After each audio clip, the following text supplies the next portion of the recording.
back against Trump, knowing how he responds to that, could actually provoke him to follow through with this talk about sending in the National Guard when yesterday he seemed to waffle. Could this make things worse, all this pushback? Could you imagine if, as a descendant of slaves, if my ancestors would have had that same rationale? Let's not fight against the Confederacy. Let's just try to get along, and then maybe one day they'll give us our freedom. Nowhere in the history of America or the world where marginalized people have sat silent and idle, and they've been able to actually achieve justice and liberation. The fact that you have a unified front in Chicago where we are rejecting the occupation by the military of our cities, that's actually fighting for our democracy. That's what's required in this moment. Leading in this moment takes a great deal of courage, but we stand on the shoulders of so many people that have come before us. We have seen these type of tyrannical acts before. One thing that we know for sure, when we fight back against tyranny, the people united always prevail. It's about to go down. Michael Sean and the Takeover Legend Morning Show is back Monday through Friday, 7 a.m. to 9 a.m. Michael Sean, that's me. Jay Black, Sexy Mo, C Chung, and celebrity guests that you get nowhere else. That's right, but here on Michael Sean and the Takeover Legends. Go to our YouTube page, Michael Sean and the Takeover Legends, and check the exclusive situation all the way out, or catch it live. Get your comments on Monday through Friday, 7 a.m. to 9 a.m. Michael Sean and the Takeover Legends are back. Michael Sean and the Takeover Legends, where the truth hurts, but also makes you laugh. Baby, tap in. We the worst records, baby. We about to create a perfectly horrible song. Y'all know I've been in the gym, and now all I wear is tight shirts, tight shirts, tight shirts, tight shirts, tight shirts. Yes, I do. Michael Sean wears tight shirts every day. I wear tight shirts because I'm working out some. And if I wear the right size, you won't see none of my little cuts in my arms or whatever. Short sleeve tight shirts in any type of weather. People talking trans when they see me in the street. Your shirt's so tight, we can see your heartbeat. Man, clown me if you want, I'm sticking to my guns. And when December comes, it's gonna be fun. You can crack jokes and treat me like a jerk, but one day you'll see my six-pack right through my shirt. And even if I wanted to, I just can't stop. I just might rock an Ezekiel crop top. Whoa. Did I take it too far? What? Yes. Whatever. Good morning, ladies and gentlemen. Another day, a thankful Thursday. Yep. We got Kamari joining the show today. Yeah. I gotta expose Kamari too. I gotta expose in a good way. In a good way. And I still got the line from wearing my little whatchamacallit, wave cap, whatever the hell it's called, do rag, whatever the hell you call it. We got Dr. Aaron Smith should join the show. Amani, here's the thing. Hopefully, I gotta give her a wake up call. Gotta remind myself to give her a wake up call. So we got a lot of things. Jay Black is on vacation with his beautiful wife, Lady Q. So they are chilling on celebrating his birthday week. You know, the running joke is this could last. Yeah, this could last. Could it last a month? His birthday's at the end. Maybe he'll just do a week. Some of y'all go too far. Y'all take it from the beginning of the month. I don't. That's a lot. All right, so let's get to these good mornings. We got that. You see the title, two biggest threats to U.S., Trump and AI. Got some stories about, obviously, you saw the mayor of Chicago jump on here and do what he had to do, say what he had to say, and fight the power. That's what he's doing. He's fighting the power. Hopefully more cities that Trump plans to put his military in. I say his military. In different cities that are supposed to be our military, but it's his military. And so they're fighting back. So we'll talk more about that. We'll also talk about the threat with AI. Some disturbing stories have come up, which happens with technology. We're never really ready. We think we're ready, but we're never really ready. We're never really ready for technology. They just throw it on us and they tell us all the good stuff. And then, you know, the sheep that we are, we run to it and hey, you could, hey, this could help you make money. Oh, it can help you make money. Oh, it can make life easier. Oh, you can make, then all of a sudden you be like, what the fuck? Just taking everything over. What's going on? Social media was so much fun. It was so much fun. It was, wait a second, they're tracking us. Cell phones. So yeah, you can stay in touch with in case of emergency, you can call people, but they're tracking us. They're tracking everything on the cell phone. There's a bigger picture. Yeah, they just throw it out there because we jump right on it. And then everything's all good. And then everything's all bad. So I got the AI situation. I got some Trump stuff for Dr. Aaron Smith. And then I have to expose the financial rebel when he gets on here. Kamari. And it's lighthearted. I'm not trying to bait y'all to be like, what are you going to say about? What are you going to say? It's lighthearted. But I realized something. I received a message and I realized something. And I was like, oh. I said, he's just like us. Dr. Aaron Smith, a.k.a. Fearless in the building. I'll go put that seatbelt on now. Oh, wait. I thought I told myself, that's how bad reflexes are. I said, let me make sure I got it on right so they don't get me. And the reflex just kicked in. Driving down the city streets. Counting down. Counting down? What do you mean counting down? What's going on? You know, all of Black America is counting down to the day the Wicked Witch of the West is dead. They say wake up every morning, checking is he dead yet? I don't know if that got out the hood yet, but in the hood, that's the conversation. Like, we can't wait. Wizard of Oz. Like, once the witch melted, everything went back to normal. I mean, everything's not gonna go back to normal. We understand that, but we are looking forward to the day. No rest for the wicked. But I did say it. I said it a long time ago. I said 2026, and everybody looked at me like I was crazy. I said it before the election. I said 2026, and I said I can't say much about it because I don't want them to come to my door. But I said 2026. Now they're saying 5 months. Like, now they're getting real specific. So 2026, looking like if I was betting, I'd be right on point. He's out of here. They call it diuretics. The treatment, that's what they call it. There's a doctor who did a whole breakdown and said the only reason he's still where he's at is because he has the best care in the world, and they can give him those IVs and what they call diuretics. But the problem with diuretics is it impacts your kidneys. So you only got so much. It's like a rough chemo. You only got so much time either way. Because wait. You are a speed racer right now. Wait a second. What are we talking about? What has he been officially diagnosed with? Because he was diagnosed with that blood thing. But they said the congestive heart failure. I'm gonna break it down. I'll make it easy. Congestive heart failure. A doctor who specializes in congestive heart failure says he knew from the swelling of the hands and the swelling of the ankles that he was dealing with congestive heart failure, and he knew the marks because they call it diuretics that you get from an IV. He has the best care possible, so whenever he's like not on camera, they're hooking him up to machines and everything and basically keeping him alive. But the problem with diuretics is sometimes it can be harsh and negatively impact the kidneys. So either way, we counting down. He's on his way. That's why he's talking about heaven and all that. Wow. Okay. All right. That didn't come on my algorithm. I missed that one. But I'll tell you who I didn't miss. I didn't miss who's in the green room. Oh yeah. It's Thursday time to get your finances together with the Finance Rebel. Let's go. Ain't no stopping us. Good morning. He is the Finance Rebel. All right. Let's talk him up. I'm not gonna hold y'all any longer. Kamari just like us. You know how K-Dot told Drake and his whole OVO, they not like us. I realized yesterday, Kamari sent me some clips.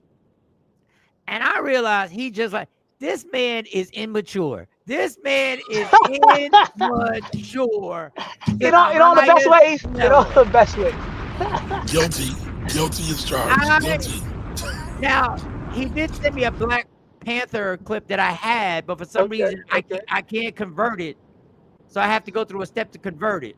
I don't know why. Some of these clips, I had the same clip, and then he sent me another clip, and I'm gonna get to the clip. Let me get to these good mornings. But when I saw this one clip, I said, this bastard has made me believe that he is a serious, which he is. No, not serious. That he's a serious, very composed gentleman who has a standard of dignity and has a standard of responsibility. And when I saw this clip, I said, this son of a bitch is just like us. He's just like us. I am.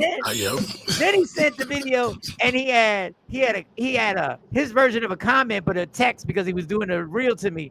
And I'm gonna read it when I play the clip. I'm telling you, I giggled. I giggle because of the clip, but I giggle more because of who sent the clip. I said, I let this man do my taxes. I said, what? I said, is it when I saw the clip? I said, was he smoking and laughing while he was sending it? Yo, I'm gonna send this shit to Mike right now. I'm just gonna send it. I'm sending this is hilarious, yo. This is the type of clip that you call your wife and yo, boo, come in here real quick. Look at this. No, look at this. Look at this. Cause and I recorded it. And me being the person I am, I said, oh shit, I'm playing this. I said, yeah, I'm playing. I couldn't wait. I wanted to start the show immediately. I wanted to start the show last night when I saw it. I was like, yo, if I could get on, maybe I should get on and just play this right now. But it's hilarious. The Black Panther thing was more of a series, and I really want to play that.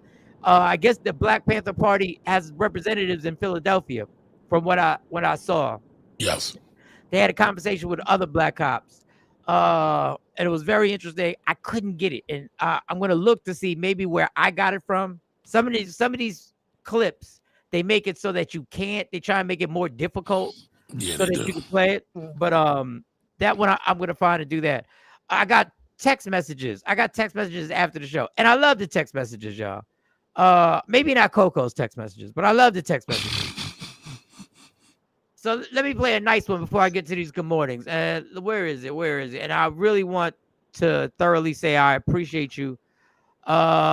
This is from Miss Clark. Thank you. Thank you for being you and providing a safe place for friends to gather. Please, and then I'm not gonna read that. And she really told us basically in the text message that we have created an actual, this is what I wanted. I wanted a place where people came that we could be friends, have a good time, and thoroughly go at each other's neck whenever we have to. I wanted to be like family. Ain't that what family is? That is exactly what family is. The honesty of being able to tell somebody, I believe you were thoroughly wrong, you're 100% wrong, and then go at each other and then joke about it later. And then when in the next conversation 2 months later, bring back the shit that y'all talked about 2 months ago. Remember when you said that? Because that's what we do. We bring it back. We don't let nothing go.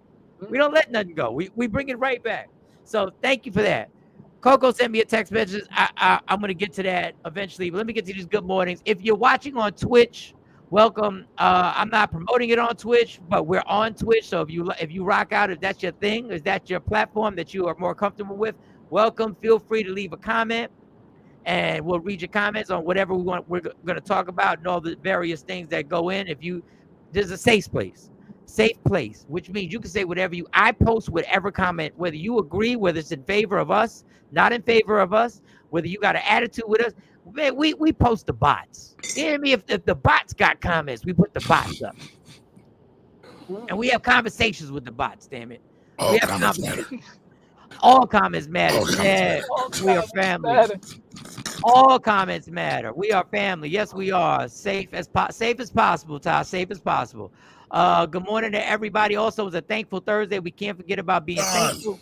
What up, so whatever you're thankful about, please put up on your comments.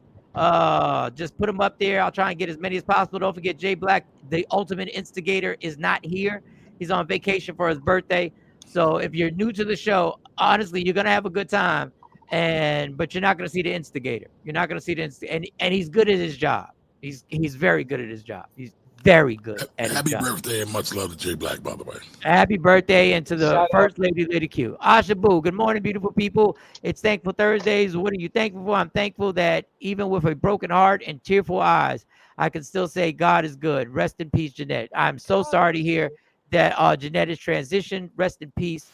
Our prayers to Jeanette's family, to everybody involved, to Ashabu. I know that was your bestie. I know that was your person that you enjoyed life with. So I'm so sorry to hear about that loss. Our prayers go out to you. Shelly in the building. Good morning, Shelly. Shell. What up there, mama? What's going on with you? I hope everything's good with you, Shelly. You know, you can join, you ain't got to be shy. You can join in and let off some frustration on Dr. Aaron Smith when he pisses you off. Not me, or Dr. Aaron Smith. Not me. When he tells women to be in their place, when he puts women in their place. I didn't say that. When he tells black women to stay in their place, Shelly. He agitated me. He trying to get you strung up.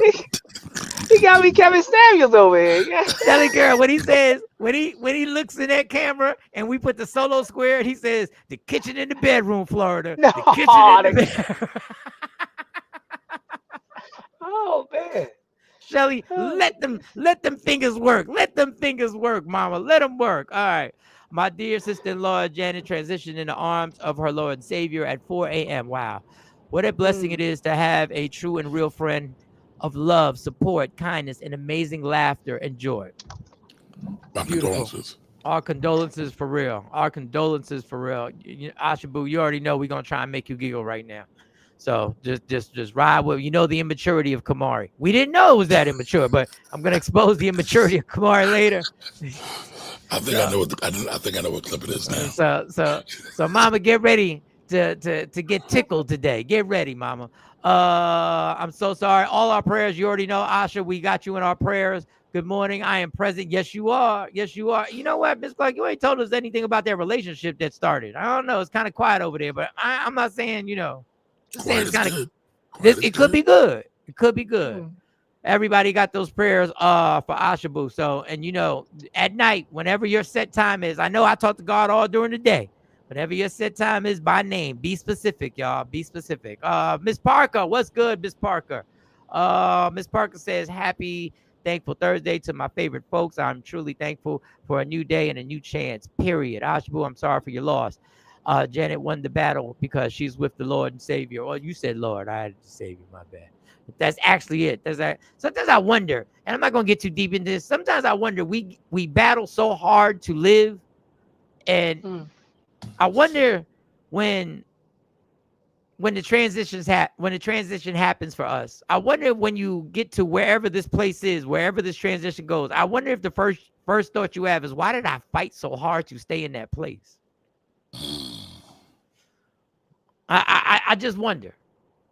I wonder if that's something where you go, goodness gracious, I really fought hard to stay in a place that wasn't a kind place. I don't know. Just a thought. Coco, I'm the law around here. Yeah, Coco, I got some questions for you too. I got some questions because you sent me a text message. You almost got me yesterday, Coco. You almost got me. You almost got me to take time on my work day to respond. You almost got me. And I said, nah, I'm not. Because as much as I love you, Coco, as much love as I got for you, you have these goggles on, you have these binoculars on, you have these shades on, you have these blinders on that only focus on one thing and one side. And in a funful way, in a playful way, because I know you and Dr. Smith go back and forth, and that's why I let it ride like that. In a funful way, I get in a fun way, I get kind of fucking tired of it. Oh shoot.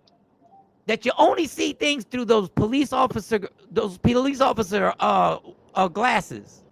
And I'm not saying what you say is invalid. Man, fuck this. Here, I'm gonna read the goddamn because now I should have never. Well, we do the same thing, Mike. People marvel at how people come to college and join a fraternity, and they might only be hanging around us for 3 months, and they'll pledge their loyalty, time, thoughts, and energy and talents for the rest of their life and give their money. And people will be like, yo, I was their parent. And nobody can understand it. So I peep the game. I understand it because I'm within institutions that could transform people's lives in a matter of weeks. So I know when they get them to that academy, I know they be working on them. I know that they do a job on them to the point where even if you were getting pulled over your whole life, you just flip the script. Yeah, and I get it. And I don't get into when I talk to Mo, I don't get into sororities. When I talk to you, I don't get into fraternities. It's not my thing. It's not my thing. I know how people can grab people's minds. People can capture people's minds and souls and really just take control. Like, it's powerful. So this is my pet peeve I had with this, Coco. You said, Mike, I get it with Black Lives Matter. First of all, I don't rep Black Lives Matter. I don't think Black Lives Matter is the end all be all of anything. Nobody does. I knew one person that whole time that claimed it. And I'm Black Studies. Yeah, so let's put that out there. You agree with me, don't agree with me. Black Lives Matter. But I want the movement to get involved whenever there's a black man or a woman shot. They should matter all the time. If a black cop is shot, I want to hear Black Lives Matter. They should matter every and all the time. Okay, let me get to this. This is what I want to know, Coco. When a police officer, hypothetically, let's just say there's one police officer who broke the law and violated somebody's rights and killed them. And everybody knows it. I want to know how many men and women in blue show up to that protest for the person that was killed by the cop. Or do you stand in line with that cop no matter what? Hold the blue line. Hold the blue line. And let me tell you another thing. And this is, I'm just, when you say every life should matter, your group separated yourself from us. We have been told for years there's a code blue. There's a code that y'all live by. Y'all different than us.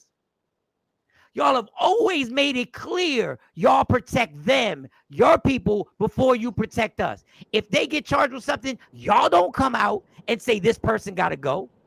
Y'all don't come out and protest with us when Michael Gray's happened. The New York City Police Department don't give a damn about Michael Gray getting choked out the middle of the afternoon for loose cigarettes. May have the wrong person. But Eric Garner. So why do you think we should jump out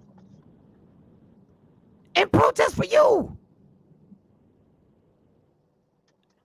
Y'all wanted to go both ways. Breaking ranks. If you wanted to go both ways, I'm down. But it doesn't go both ways.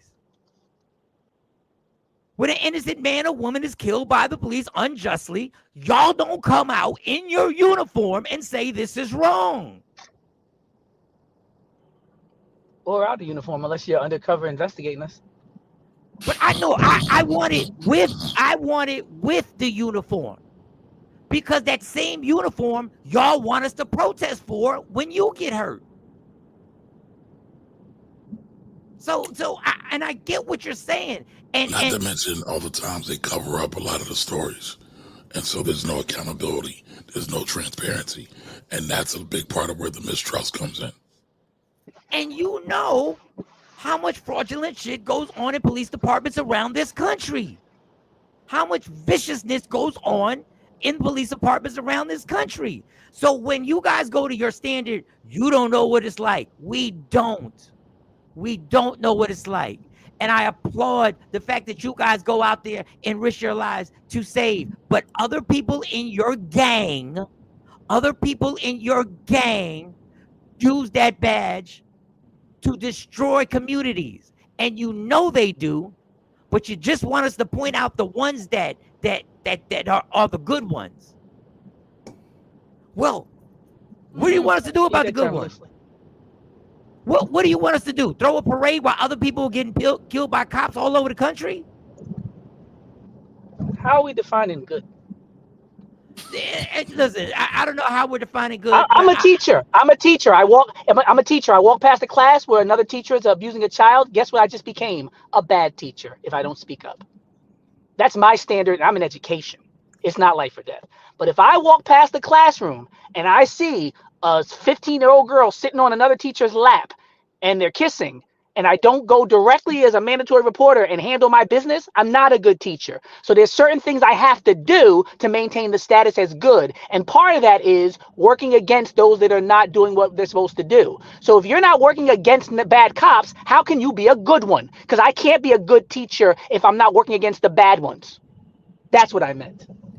So there are no good ones unless they whistleblowers. And the reason, let me explain. I didn't abuse no kids. I didn't touch none of them, so I'm a good teacher. Really? That would fly? Nobody was on my lap. Was my class, but you didn't say nothing. I'm a good teacher. No, you're not.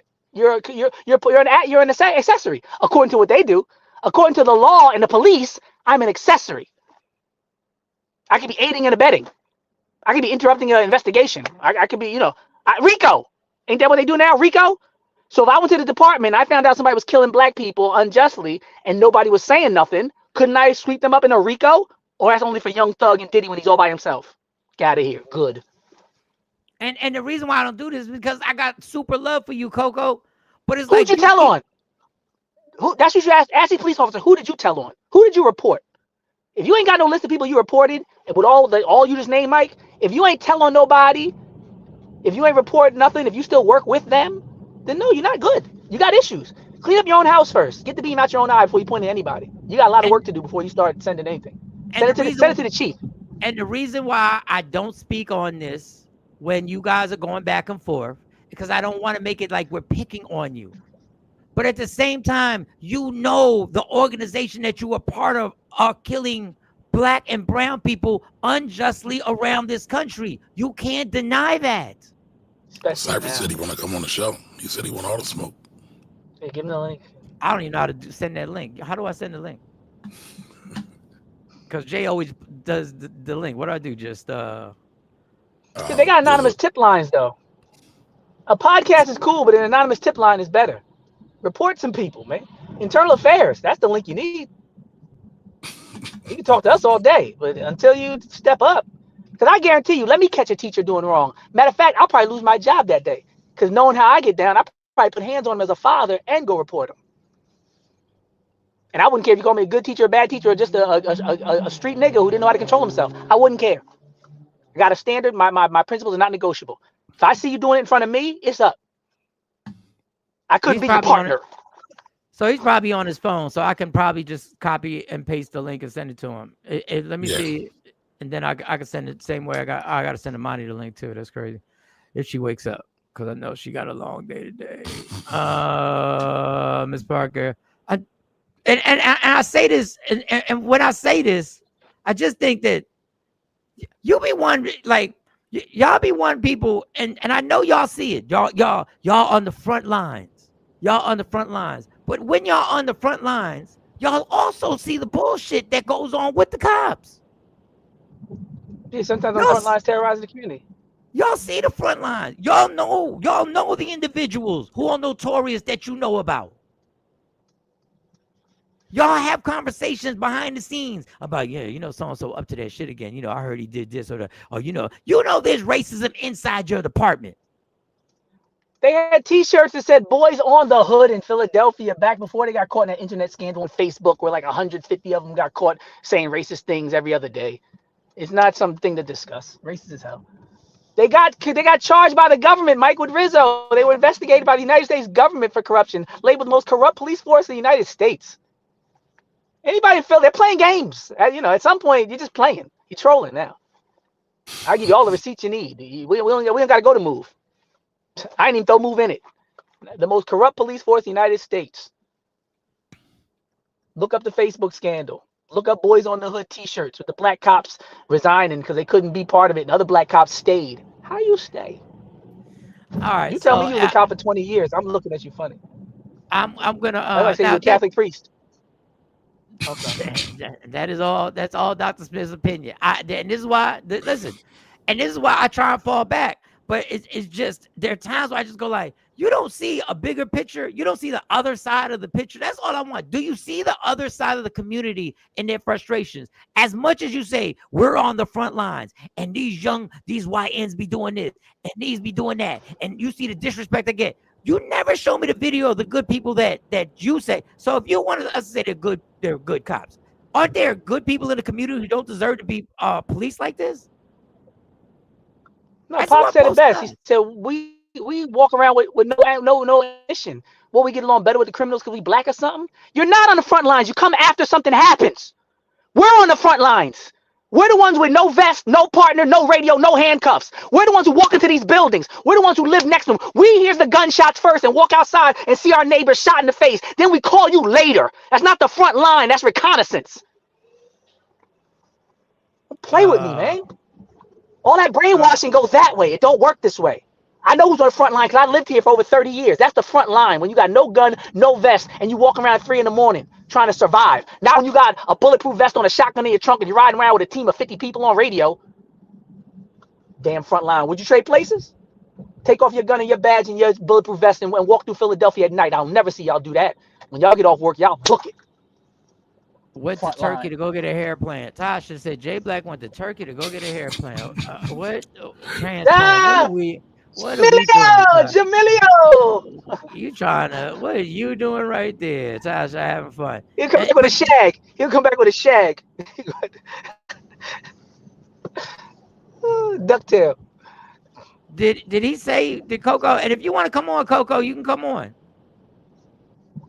And Yeah, I listen, always hated that front line thing. Front line. You're not we even don't here. I want mean, I'm you to riding around now. either. Damn. All right, let me get to all these comments, then we'll get to Kamari's immaturity, and then we'll just get to that. We'll get slander, to the disparagement, the immaturity. Go. We already know that ain't his real voice. I don't know who you're talking about. Oh shit. Just saying. That's why Kamara and Jay Black was friends growing up. Yeah, they're immature. Jay Black be trying to play. Everybody thinks Jay Black. Do you know what actually, Miss Jay was a bad influence on me. I was the good guy. Do you know what Miss Coleman told me? So Miss Coleman, hilarious. Tawana, we go walking. We'll meet each other. Like yesterday, me, Tawana, Omani, and Stacy were walking. And Tawana said, she had the nerve to say, "Why do you pick on Jay Black? I don't understand why you're so mean to Jay Black. Like what?" I said, Tawana, do you know the manipulation that you're under right now? Do you know that this Jay man Black does stuff like this all the time. That's what he does. He moves. You gotta learn to mind. He says something, he does like this. Like I don't know who said that. I'm just happy before that trend was popular. Jay Black did it.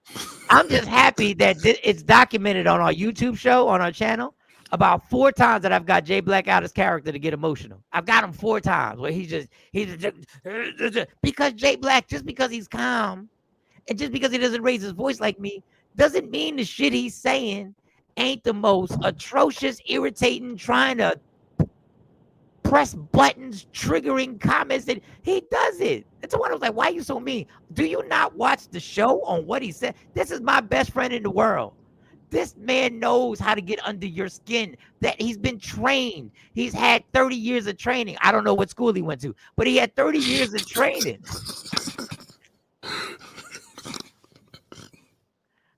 You gotta be kidding me right now. I know I'm a pain. No, you're not a pain. I just don't. I don't mind your text messages.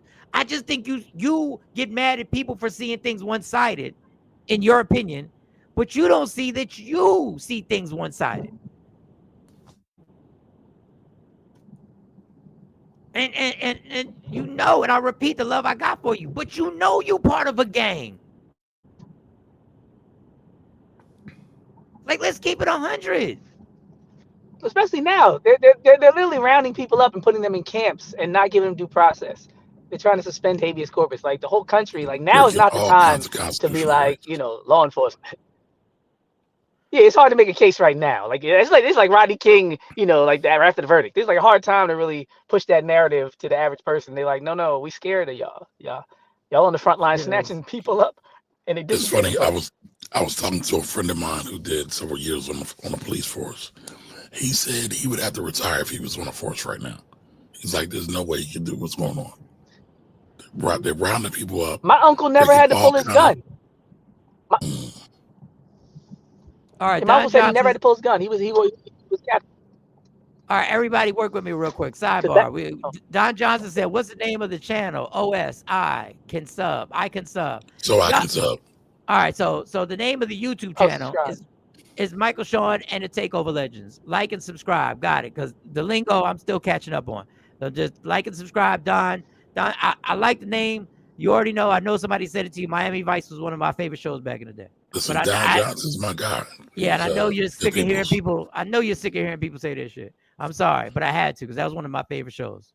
And I know I watch it now, and I'm like, even though it's kind of corny, still got a little swag to it. I watched a few reruns, still got a little swag to it. Still, it really does. It got a little swag to it, y'all. The cars are still hot. The women still look good. The drug dealer thing, but y'all got it still got a little swag to it. I mean, they said them roles. That was that Robert Townsend era, like you playing T-Bone, in this scene. Get your hands off me, pig! All that. No, but they never really got the black people right. But Miami Vice, I give it to them. They gave it to everybody. They had them Latino drug dealers, and they was. Oh yeah. Whoa, they was. But they never really captured the essence, right? You never really felt it like The Wire or nothing like that. Nah, they couldn't even capture the accent. But I mean, Dude was Swedish. LaShawn said, shout out to Crockett and Tubbs. Crockett and Tubbs was popping. I watched, you know what I did on YouTube? I watched the final episode. I teared up a little bit, yo. I ain't gonna lie to you. I'm a man. I'm all man. I teared up when Crockett knew it was over. He said, it's been a good run.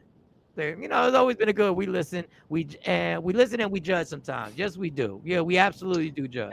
Got to. Okay, my shit, Cypher, what you do? Read it, mofo. I read it. Now the 7 paragraphs that you sent, and I don't mind you texting. I don't mind you even. Oh, you summed it up. You summed it up. Yeah, I just summed it up because God, let me see how long this bit. Let me see how long this is. He gave me a whole touching story. After that, he gave me a whole touching story. He gave me I know the pain. I work inside, but I can't. But it's a show, so I can't read the whole thing. That's why if you want to get on, I will copy paste. I will send you the link on your phone, and we can make it happen. All right, enough. Let's get to Kamari's immaturity because this is a video that Kamari sent. I'm throwing me under the bus. No. Let me explain to y'all something. Kamari sent me this after he sent me a powerful video of the Black Panthers in Philadelphia confronting a group of officers where the Black Panther basically told his comrades to move and get 50 feet away. I want to stand here by myself and talk to them. And he was surrounded. I'm going to get the video rocking for tomorrow. I promise you I'm going to make this video happen. So I'm just giving you that to paint the picture of this is the video that I first saw. This is the first one, right? So the next video, I'm like, oh, he sent me more. I'm thinking I'm in conscious mode. I'm trying to think of angles and what we can talk about and how we can talk about it. I'm thinking of Dr. Aaron Smith and what's he going to say about this? He's going to give us history of the Black Panthers. He's going to give us history on how the Black Panthers are now. I didn't know they were still in Philly. Didn't know. Let my ignorance be shown to everybody. I didn't know they were still representing in different cities. Bam. So that's the mindset I'm in. I'm about to read a book. I'm about to read a book. And let me tell you, this shit better be on here too. America sees another. You son of a bitch. That was one of the videos that didn't load. Ain't you about a motherfucker? God damn it. They were 2 videos. They were both your videos that didn't load. Ain't that about a bitch, Kamari? So which ones? The one where you under it said accuracy. Right, I know. I figured you had that one. That one was hilarious. So you want that one, or you want? Well, you could just you could do the share screen like I was doing. If somebody just puts it on their screen, I don't know if Kamari just put it on screen. Share your screen. Put it on your screen so we can see this image, this highest level of juvenile delinquency going on in Kamari right now. Why were those 2 not the ones that I could play? All right, Kamari, I did a classic setup, and guess what? Just like my sex game, I disappointed. Goodness gracious. TMI. We don't want to hear about you short stroking, Mike. Just my sex game after that last double shot that I shouldn't have taken. Y'all over the place, baby. Y'all over the place, baby. I'm disappointed in myself. Lord. I done had some episodes. Segue. There's no segue. I don't have some episodes in hotels with women where they be like, I can't believe that happened. I said, me either, girl. I'm disappointed in myself. It's like, all right, well, at least he admitted to it. I be looking at I look at the women like, you think you mad? I paid for the room. You think you mad? My God. I paid to fail. Oh, damn it. Go find that clip, damn it. Let me show you the mayor of Chicago over here doing us proud and speaking up to Trump. Shout out to Brandon Johnson. This latest one. I can't believe I failed on that. All that prepping and all that. Got you, Mike. Back against Trump, knowing how he responds to that could actually provoke him to follow through with this talk about sending in the National Guard when yesterday he seemed to waffle. Could this make things worse, all this pushback? Could you imagine if, as a descendant of slaves, if my ancestors would have had that same rationale? Let's not fight against the Confederacy. Let's just try to get along, and then maybe one day they'll give us our freedom. Nowhere in the history of America or the world where marginalized people have sat silent and idle, and they've been able to actually achieve justice and liberation. The fact that you have a unified front in Chicago where we are rejecting the occupation by the military of our cities, that's actually fighting for our democracy. That's what's required in this moment. Leading in this moment takes a great deal of courage, but we stand on the shoulders of so many people that have come before us. We have seen these type of tyrannical acts before. One thing that we know for sure, when we fight back against tyranny, the people united always prevail. So that is the fight right now. Everybody, there are mayors in different cities that are literally fighting back, and I guess you gotta. I don't Mayors know. and governors. Mayors and governors. Yep. Governor Newsom is over there popping off, and I hope, man. I hope. Because I saw a video yesterday, the mayor, a female, is the mayor of Washington, she's a black woman, right? Yes. The way she was talking, she had me, man, when Muriel Bowser? she was over there complimenting something about, oh, yeah, in these last 20 days, the carjackings have gone down compared to a year ago. Anyway, what y'all thoughts on the Chicago mayor? I'm flustered because my clip didn't play. Go ahead. What do y'all?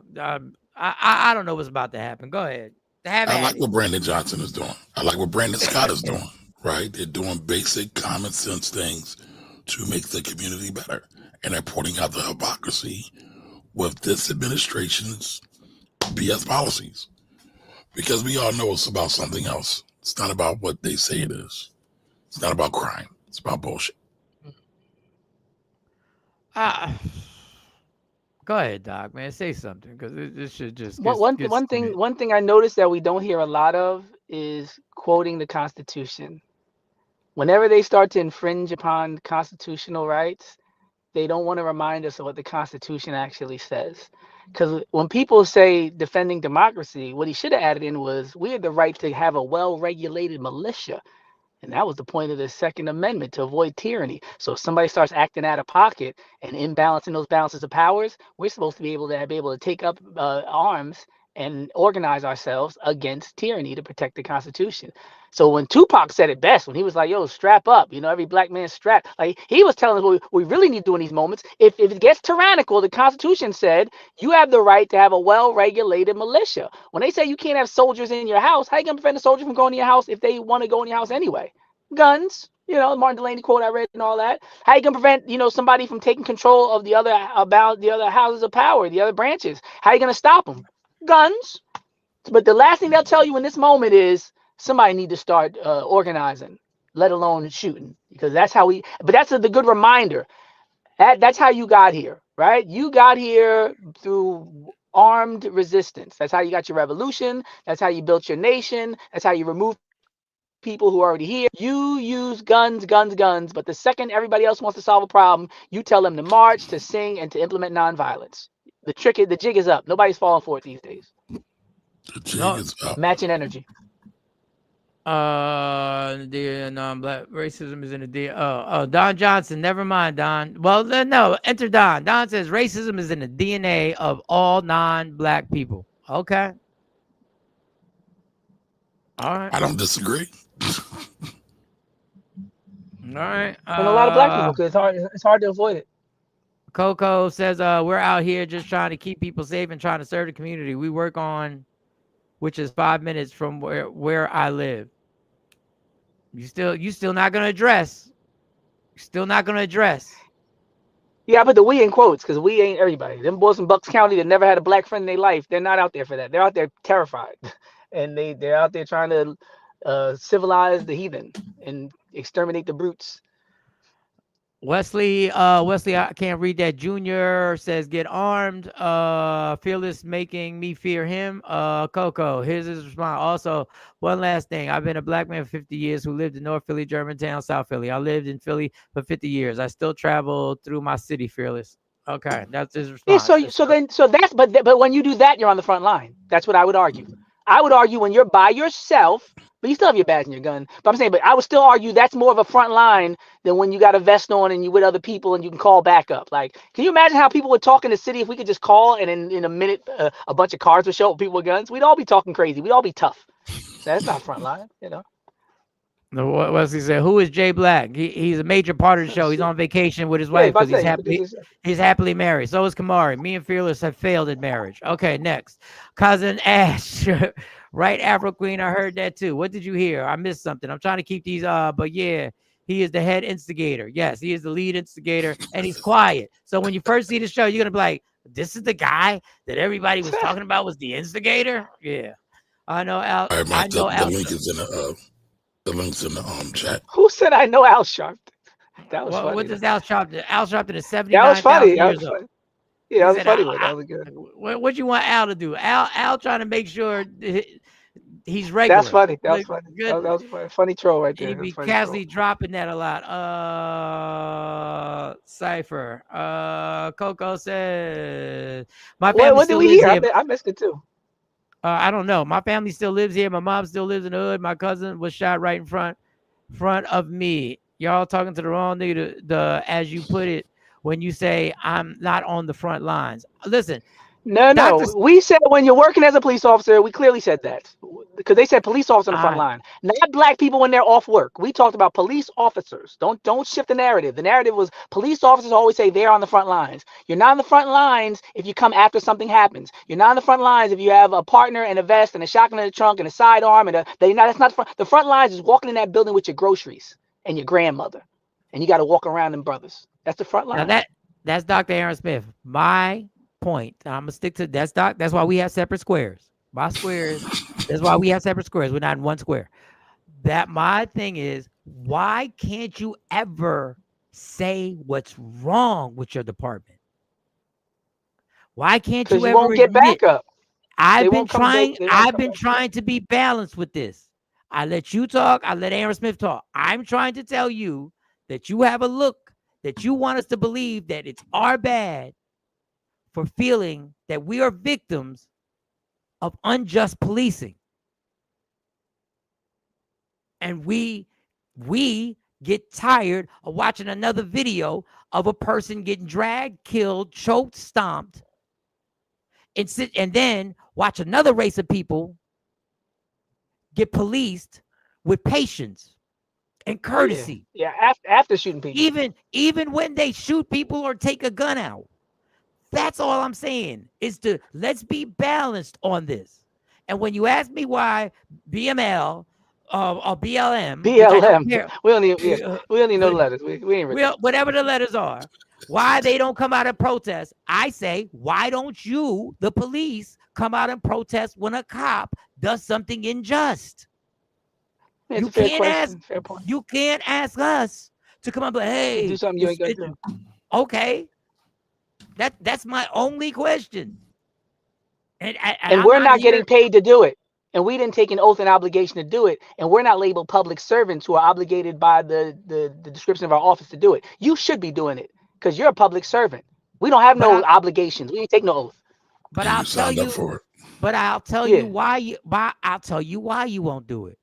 Because it's against the rules of the game. That's why you won't do it. And I'm not dissing you. I don't think I would. That's why I would never be one. Because you would be in danger and you would put your job and life in danger if you stood up for the wrongs, against the wrongs going on in these departments. And you know you'd be in danger. Yeah, black cops always do that. They always try to tell black cops tell their war stories all the time. Like that changes anything that we say about policing. Nothing we're saying about policing has anything to do with that comment. And I hate when black cops do that. I'm a nigga. I'm such a nigga that I used to have gunshots in my teeth. And I'm a nigga. And I know nigga, please.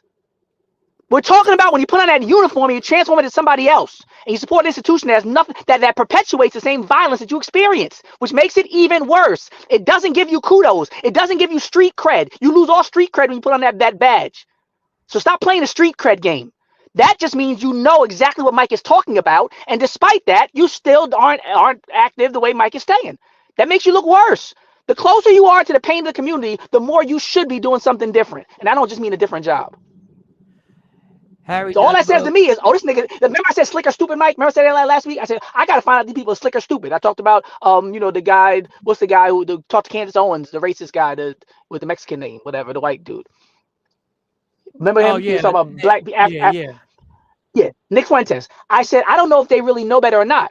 When you make a comment like that, that just lets me know you know exactly what I'm talking about.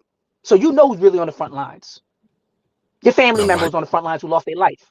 Your mom who's still in the hood's on the front lines. So you know you understand my critique even better than I can explain it. So that just makes me even more frustrated. Like, oh, this nigga know better. Uh-oh. And he's still with the ish. Now, Mike, I shared the screen. I just realized I could share screens. So I shared the screen of the clip you wanted. Oh, there it is. All right, so this is the immaturity of Kamari right here. This is the clip he sent me after having the audacity to send me a clip as serious as the Black Panther movement in Philadelphia. I think it was West Philadelphia, but I don't want to stress. This is the clip that he sent me. This is a white reporter. I don't know when it was, but he had a COVID mask on, so I'm gonna take it that it was a few years ago. So the reporter is minding his business. All the reporter is doing reporter stuff. He's reporting facts. He's giving out some type of, and he's just standing. He's minding his business. He's on TV. All right. Let me see. I just got hit with a bottle of some kind from a vehicle. That is Hennessy bottle. I just got hit in the back of the doors right at about 8 o'clock tonight. I just got hit with a bottle. I'm still, Mike, I was trying to figure out how he did that. The timing and accuracy was, I wish on a Black Sniper team. We need it. How do I enlarge this? Pause, super pause. How do I enlarge this thing to make it bigger so y'all can see it's a Henny bottle? I don't even know how to. Hold on. I gotta take it back and then I gotta pop it back on. What happened? What happened now? Oh my God! The doors right at about 8 o'clock tonight. It's a Henny bottle. You got hit by a Henny. They just threw a Henny bottle. Of some kind from a. They show it right there. Again, though, look how he jumped. Look how he jumped. He got hit with Talk about a chest nigga. Man, I ain't gonna tell no. Cypher already told those stories. I ain't telling the war stories. Whatever, man. Bottles fly, man. Bottles fly. Listen to me right now. If you're not giggling, I understand. You have to understand that this is the video that he sent me right after he sent me the Black Panther video with a Black Panther member. Do you want to show that He video? got chased by a Henny bottle. Yes, get the Black Panther and see if we can get it as big as possible. Why he jump like that? Why he jump like that? He thought he was shot. That's like a bullet hit him. Oh, pimp down. Right, oh my gosh. Yo, he was wild. Yo, get out the hood, homie. If you can't, yo. Oh man. All right, now they're complaining again, about these rappers get shot in the face and go live. Now that I'm hearing complaints, he's behind. I'm trying, y'all. Like, I'm trying to entertain y'all and play your comments at the same time. I'm literally trying to think about what we're going to talk about next, what I'm talking about now, what Kamara's going to talk about, what Phyllis is about to say. Listen to what they're saying and listen to it so I can have a response or co-sign it or disagree with them. And I'm trying to get to, can y'all chill? The man is working. I'm trying to put everything on here. Cypher says, give me a minute to get home. My phone doesn't work in my Honda. But Mike, if you want, I'll send you a video in a messenger you can play. No, I need you on because I'm not gonna send a video and then then it's unfair to you because then we got like 30 minutes to break down your video. That would be unfair to you. I'm looking out for you, Coke. I'm looking out for you. Dr. Aaron, their cousin. The Chevy case was justice. I don't know what that y'all throwing out cases now. All right. The what case? Derek Chauvin. Chauvin case. Eric Chauvin. Derek Chauvin. Derek. Oh, Derek Chauvin. Yeah. That's the troll guy. That's the same guy who said. I believe that's what he's saying. Yeah, I believe that's what he's saying. All right. True Tech said free whatever. weed. All right. Free weed. Let me get to a few of y'all. And the Henny bottle didn't break. Henny bottles. That's why. Could take it. Why can't you take it? Let me tell y'all something. I know y'all watch a lot of movies. I'm not saying I experienced this. Do not think when you hit somebody with a bottle that it breaks like the movies. Please don't think it. Don't think you're gonna grab the Henny bottle and be like, and he's gonna go, oh, and the fight's gonna continue. Especially not Henny. You hit somebody with a Henny bottle, you're going to jail if they find you. I'm just gonna let you know. There's a lot of y'all be watching these movies, boy. Fast and the Furious and whatever. The physics are crazy on that bottle. The way it's shaped. Yeah, the shape is crazy. Don't you might get 3 out of that joke. Mike, shut up. We can complain and talk shit. Y'all can complain and talk shit, and I can just stop putting your comments up. God damn it! I'm trying. You said it's like family, Mike. Don't it feel like family? Feel like Thanksgiving after the drinks kick in. ungrateful motherfucker. I can't believe she ain't make the greens. You ain't make nothing. You didn't make anything. Goodness. All right, here we go. Like the brat. All right, let me get to another. Let me remove. How do I remove this now? No, that's the next clip you wanted to play. Oh, that's the Black Panthers. All right, this Yes. is Black Panther. All right, let's see. Let's see. All right, this is a Black Panther. I'm gonna say leader. I don't know what to call him. He's talking to the police officers in Philadelphia. This is the video Kamari sent me that he followed up with a white man getting hit by a Henny bottle who's just doing their job with a COVID mask on. This is the seriousness that he sent me. That this is the zone he had me in. Oh, it's not playing. Play it. The duplicity of man. Okay, you better not jump towards me again. Shut your ass up. I'm right here. Okay, take another step. I know. You right. I know I'm right. I know I'm right. I know I'm right. You shouldn't have a badge on you, fucking bully. This is what's going on. If the people in the community are mad about what y'all doing, you should be listening to what they say and trying to fix it. Not getting in their face talking about, I wish you would, because I will. I'm not scared. You see how many of y'all, comrades, walk 50 feet that way. Walk 50 feet that way. Excuse me, can y'all back up just a little bit? I want to display something. I'm by myself. I'm not scared of all of y'all.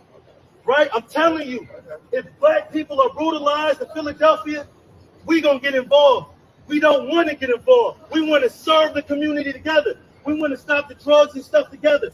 But you can't be on both sides of the line. So you can't be punching people or stepping on their head or laughing at them while they're having a seizure and then want somebody to be nice to you. You see what I'm saying? If I did that, my comrades did that, I'd fuck my comrade up. My comrade wouldn't be walking around next to me in a uniform. And I wouldn't care if I got fired or sued or any of that shit because I stand for it. You're supposed to stand for that. You see what I'm saying? So if you, right, but that shit right there wasn't me. I hear you, but what I'm saying to you is I'm telling you why. I'm telling you where this anger come from. You see what I'm saying? If the police don't brutalize people in this neighborhood, we don't got to get with the police. But if we get video sent to us of that, we going to come yelling and screaming and ready to fight. It's not funny. That's why you're a pig. See, police officers, police officers that serve the community, they cool. But when police officers laugh at people having seizures because they slammed them on the ground, that's a pig, right? When police punching you is not part of their policy. That's a pig, right? The police officer says I would dignify everyone I encounter during the commission of my shift. If they're not dignifying everybody they come encounter with, that's a pig. It says I would treat everybody with courtesy and respect. If they hop out talking like this, bald-headed bully, that's a pig. You understand what I'm saying? That man is black in the black community being a pig, right? I want y'all to know the difference. I also want you to know that you do not have to be scared of them. See what I'm saying? You don't got to be scared of them. You understand? I will get into it with them and die before I let them do anything to you, sister. You don't got to be scared of them. And more black men in this community need to get their I got my record expunged. I got a gun license right here. More black people need to get their record expunged, and they need to get legally armed so that they're not the only ones with the guns. So that the punching and the slamming and the putting the foot on the head, all that shit stops. Because all three of those things happen in that camera, and they're not going to happen while I'm here. What's your name, sir? My name is Paul Birdsong. I'm the chairman of the Black Panther Party for Self. If you don't hurt people, you ain't got to worry. All right, so Fearless just talked about. That was a lot of things Fearless just talked about. That was a lot of things Fearless has talked about. I want to reiterate, after watching that emotional, passionate video, Kamari's immature ass sent me another video right after that of a white dude reporting during COVID and getting hit by a Henny bottle. And then he said, I can't believe the accuracy. He commented on the Nah, Mike, come on, quote me correctly. I got it right here. I said, it's the accuracy for me. It's the accuracy. For me. I knew you on it. It's accuracy for me. He sent me that video, the Black Panther video, no comment afterwards. He just said it. But when he sent the white man video getting hit with the Henny bottle, this man had commentary. Yeah, it was the accurate. He had comedy. He wrote down some stuff that made me giggle. This is the immaturity of the financial rebel who is a financial expert that can do your taxes. And I love it because you're just like us. Guilty as charged. Guilty as charged. You're just like us. I could be serious at one moment and a whole goofball the next. I love it. There's no denying that. I love that fact. All right, y'all. It's time. It's about that time. Let me. Can you take that off the screen because I need to Sure see. can. Thank you. Because I could have just popped it. How do I remove? Oh, there she is. All right, she's in the building. All right, let's get it together. Every Thursday, Amani gets on here. It's called Here's the Thing. Let me get the clip ready, and then we can get right into it. And this can lighten things up. We can argue about something. She comes in here. If Jay Black is the number one male instigator on the show, she may be running for the number one female instigator on it. May be, and I love her. So let me get this intro rocking. This computer, that's the one thing they gotta fix. They gotta get a feature. Ladies and gentlemen. Here's the thing with Amani. Now, Amani, the floor is yours. And here's the clip she'll be speaking about. Ladies and gentlemen. I'm very surprised that I have to remind you of this, but just because someone else makes a joke doesn't mean you have to make it too. You know that, right? And also, maybe the reason why people feel so comfortable making fun of your BBL is because you do not command the respect that you so seek. Maybe if you stop using fat people at the expense of jokes, then people wouldn't do the same for your BBL. All right. Well, all right. Let me remove that. And ladies and gentlemen, Amani is in the building. Good morning. Good morning. Good morning. Good morning. All right, Mama. That's your girl, Cardi B. Get to it. So here's the thing. Cardi B, fat phobia controversy. Here we go. So Cardi B was on a TikTok live. This is her new thing with her fans. And she put out merchandise, new shirts and hoodies and stuff with her new songs that came out and whatnot. And her fans, let's be specific, her fans brought up to her that all the 2XLs and the 3XLs were all sold out. And they felt some type of way. And so somebody brought up like, damn, like other people are big too. Like I need my shirt too. So they started in this safe space joking along with each other about the fact that they could not get the shirts because they sold out. Now, this lady, her name is Samara. As you can see, she's like a more heavier set woman.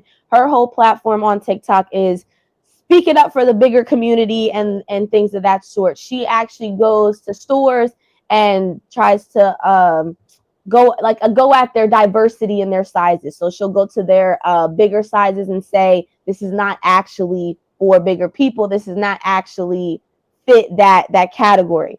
Okay. So she's a spokesperson for the community.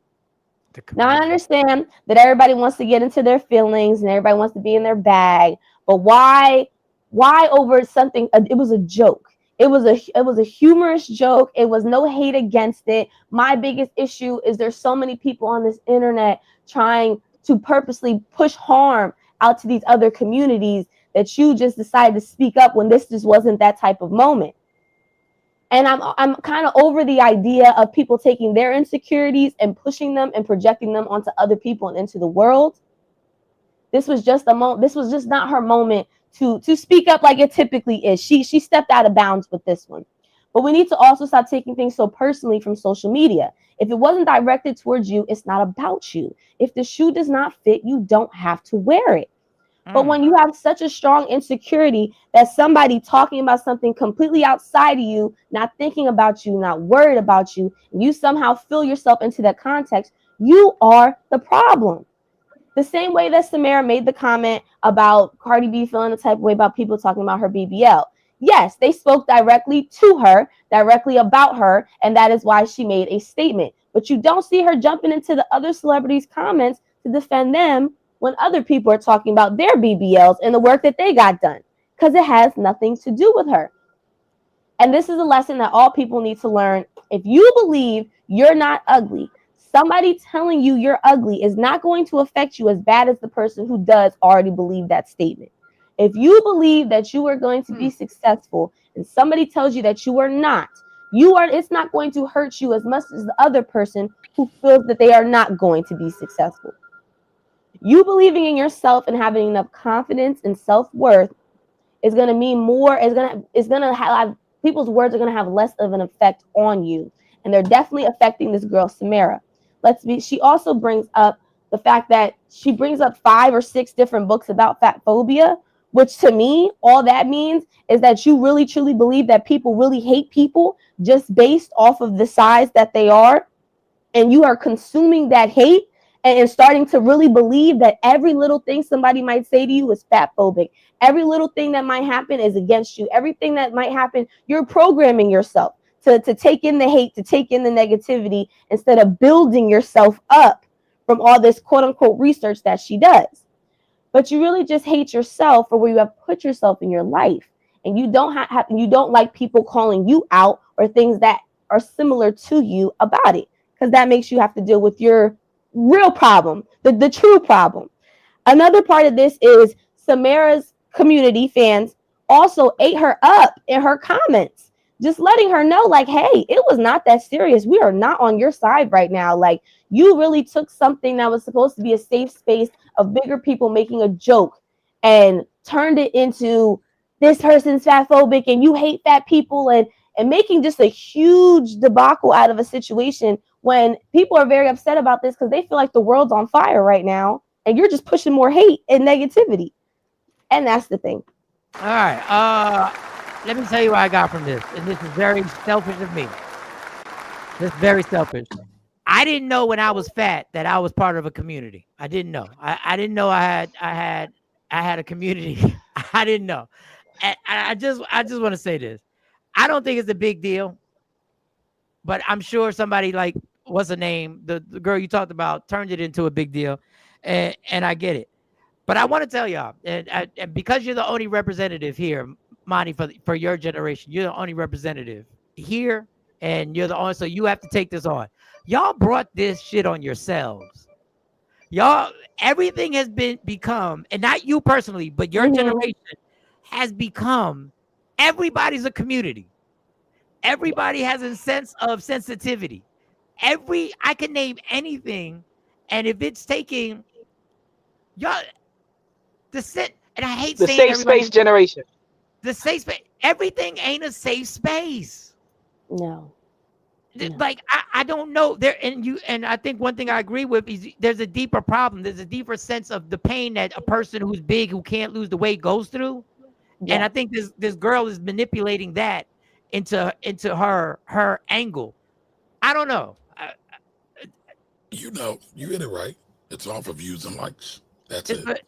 There's no real value. It's just they jumping on the trend. But the thing that scares me is that there are people struggling with their weight. Like I was able to lose 60 pounds. So I was different because there's something different. When people are obese, there's a different mental health thing that they're going through. And even though this woman is doing it for likes and views, she's also influencing. Like this influencer thing is real. You really are influencing people who, when they see it, they go, oh, I should feel bad about this. I should feel hurt about this. I should feel attacked about this. And that's the thing about this influence. Nobody takes responsibility for what you're influencing. But can we also be real too?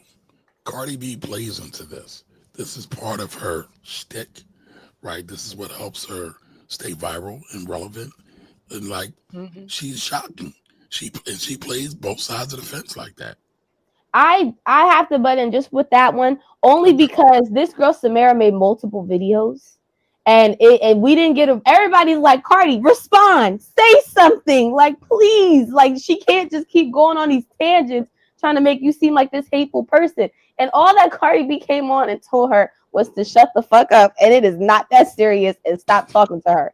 That is all she said, because Cardi has a whole trial going on right now, so she don't need this moment. She don't need this moment at all whatsoever in this specific moment, in this time. So I think Samara picked this as a perfect time because now she's going to court. She's on trial. Let me see what I can get off of this while she's, like you said, while she is hot and popping. But I don't think Cardi fed into it because not like in other circumstances and situations that happen. But I also with Samara, like I see her videos and like they be cute and I like them. And I'm like, okay, wow, this store really does not have plus sizes. I don't really know what a real plus size is personally. But she also doesn't talk about lifestyle choices and changes and, you know, dieting or just adjusting. Exactly. Like, you don't want to actually get out of the plus size range. You're comfortable where you're at, so you want to stay here. So you just want everybody else and everything else to adjust to what you're deciding to do. So I don't know. Dr. He's disgusted. I don't know why Phyllis is disgusted. It's something you got a face on like you're disgusted. What's wrong? No, I ain't getting no trouble. No, but I can't go down to this. No. I think what I think about is how much we lose collectively, artistically, as a result of the safe space generation, the rage bait generation, the followers, the likes, and everybody's a star and everybody has an opinion and a platform.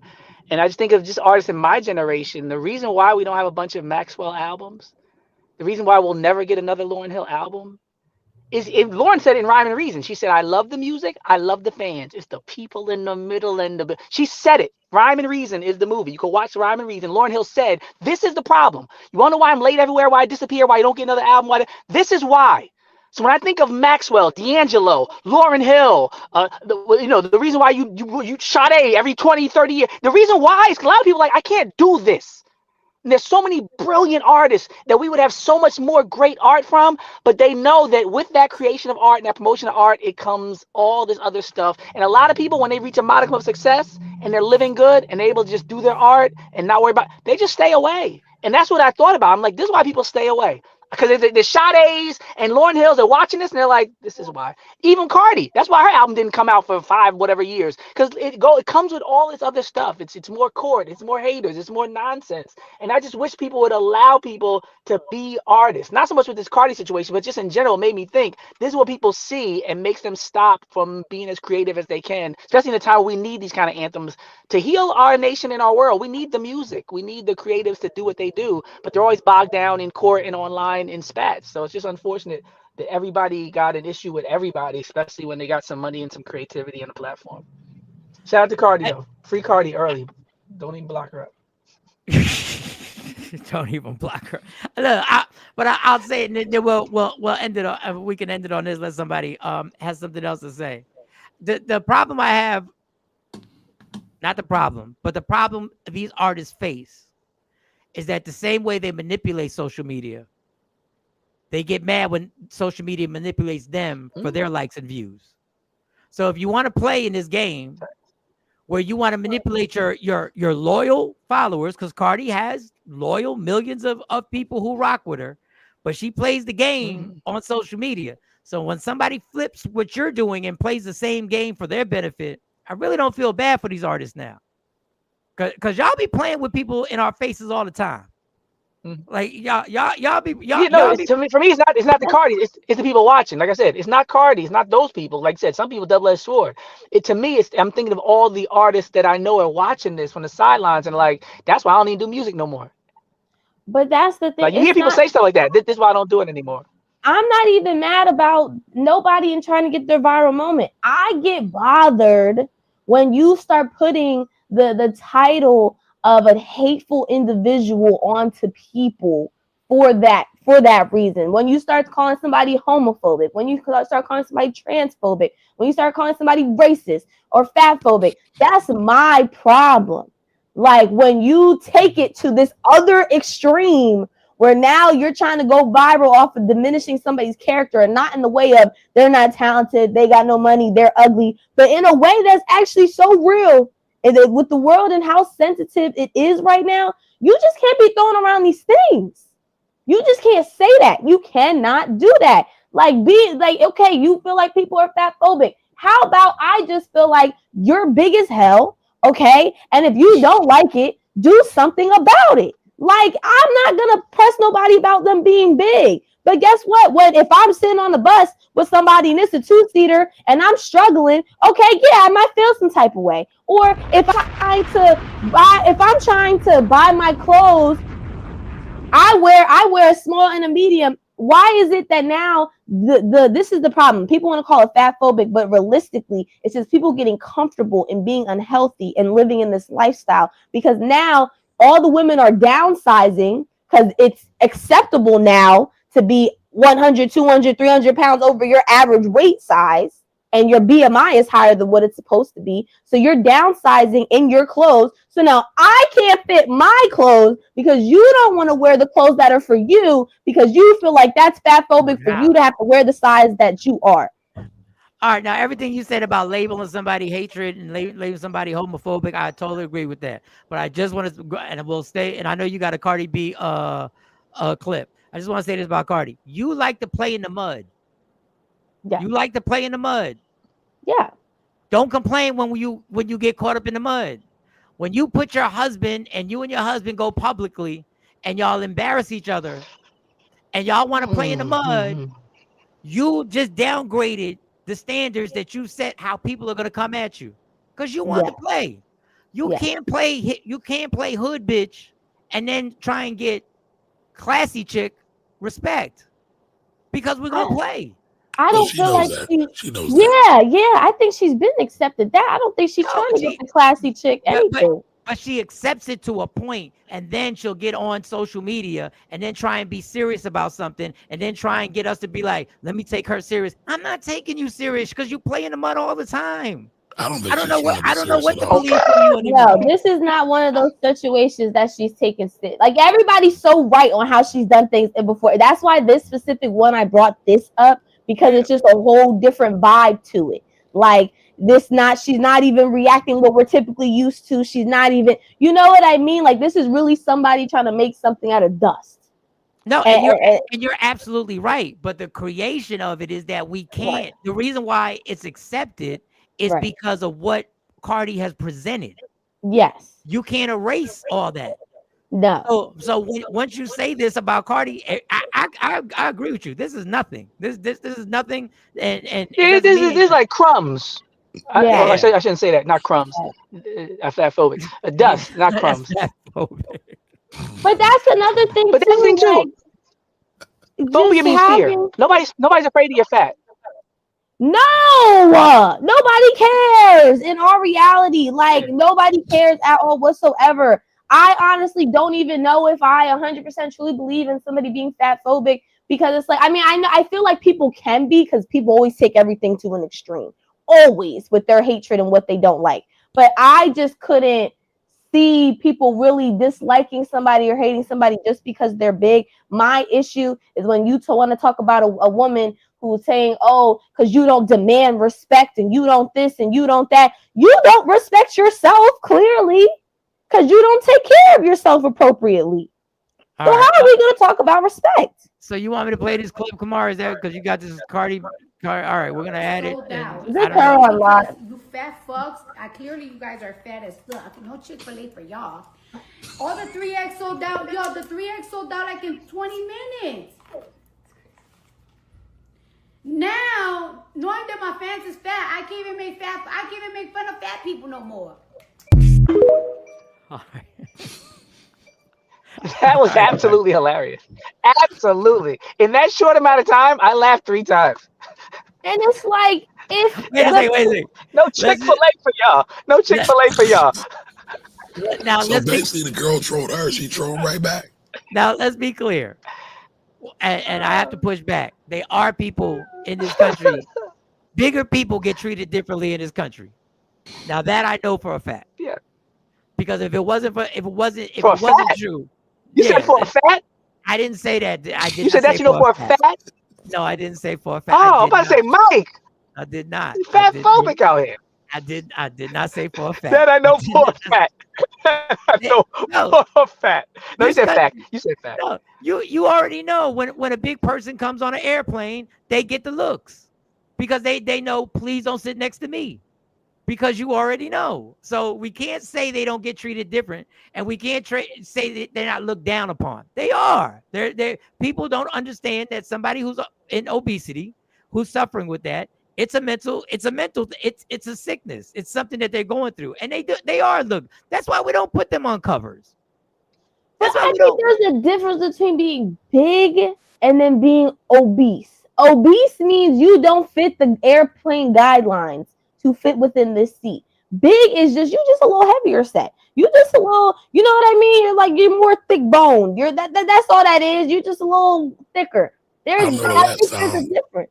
I don't know the last time I've been on the planes, but they making all the seats smaller. Yeah, I can barely fit in the seat. I can barely fit in the seat. Listen, They're making smaller seats.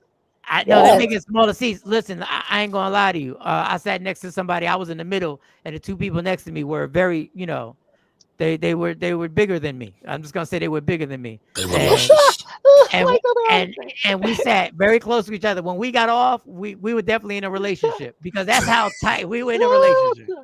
I did take a pregnancy test. You gotta get a pregnancy test. You sit in the middle of something.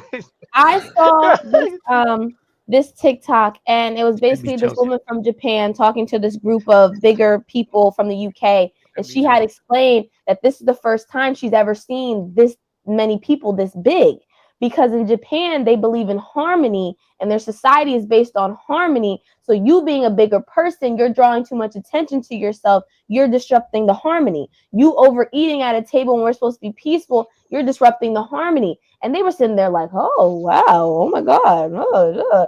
And it's like, no, for real. This is really some people's cultures. And you don't call Japan fat phobic? You just can't do that. I mean, but that goes to prove the point that people of bigger size do get looked upon differently. And the people I sat on in Spirit Airline, we had total harmony. And afterwards, we kept the harmony. People you sat on? Yeah, I sat with. Yo, Mike, you. Mike, you. The people I sat on. I sat with. They was leaking into your seat. They were like, "Hey, can you keep that over there?" No, it was crazy. It was crazy. But to anybody struggling with weight, anybody watching struggling with weight, it is a battle. It took me about a year and a half to almost 2 years to get the weight off. I know it's not as easy, and I know food is an escape. People use food as an escape the way I use food as alcohol as an escape. It's a serious escape. I always say it. The only people who can relate to my addiction for real is obese people, because they're the only people who have it worse than me. Because when I get around my friends, when we would go out, my friends would make a point. Yo, we're not going to drink. Mike's going to be here. So nobody drink, right? They would be nice. They try not to drink around me. You ain't never seen a group of friends go out and say, we're not going to eat. No. Oh, no. You know what I'm saying? You ain't never said, no. Everybody eat before you get here because we're not going to eat around. It's hard to drive as an obese person, and you drive down and you see a Chick-fil-A, you see a Burger King, you see a Wendy's, you see it's what you're driving by crack houses to them. So it is a major issue, but this Cardi B is not. It's Cardi B. And I know that's your girl. It is 100% day one. Okay. But just don't get content. That's my whole thing. I don't have an issue with bigger people. I have an issue, and this goes for people generalized, people who make excuses. That's my problem. That's always been my problem. I don't care who you are, what you are, big, little, tall, small, purple, blue, black, pink. I don't care. It's when you make excuses to just be content in something that's not peaceful and something that makes no sense. We could do a whole show in that comment, because somebody's going to say, if I'm comfortable with myself, who are you to tell me not to be comfortable with myself? But if you're comfortable with yourself, you will, again, including yourself in things that ain't nobody was talking to you about. If you're comfortable with yourself, then you won't even be a part of this type of conversation, because you didn't insert yourself in it, because it's not about you. So if you're really content, be actually content. Be so living your contentness. All right. Not comment. Content, not comment. Right. God damn. If you content, then don't comment. Yeah, exactly. No, on a serious note, I want to say one thing seriously.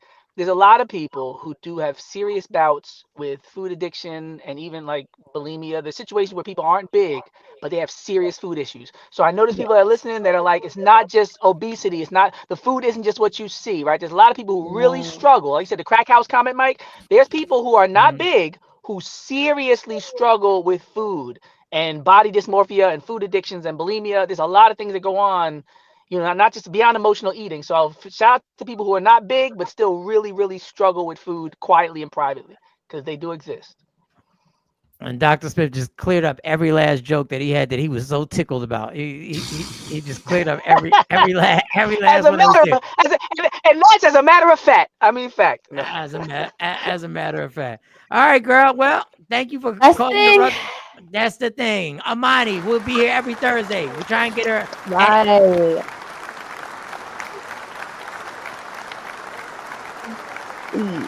We got to walk today. We're walking.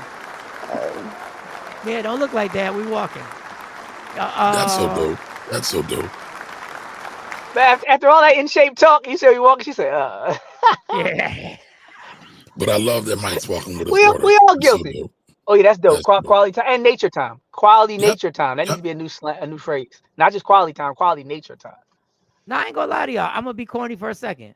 Walking in that park, Laurel Acres, walking in that park with the trees, and when it gets darker, you start seeing little foxes run across, which I'm scared of, and you start seeing little animals pop up, and I'm scared of animals. I ain't gonna lie to you. I don't want to harm them, but I'm scared of them.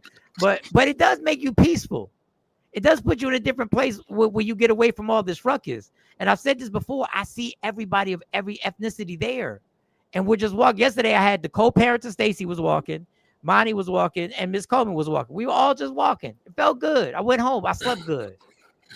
Why you gotta label her the co-parenter? Why did Jay Black say That's I was? hilarious to me.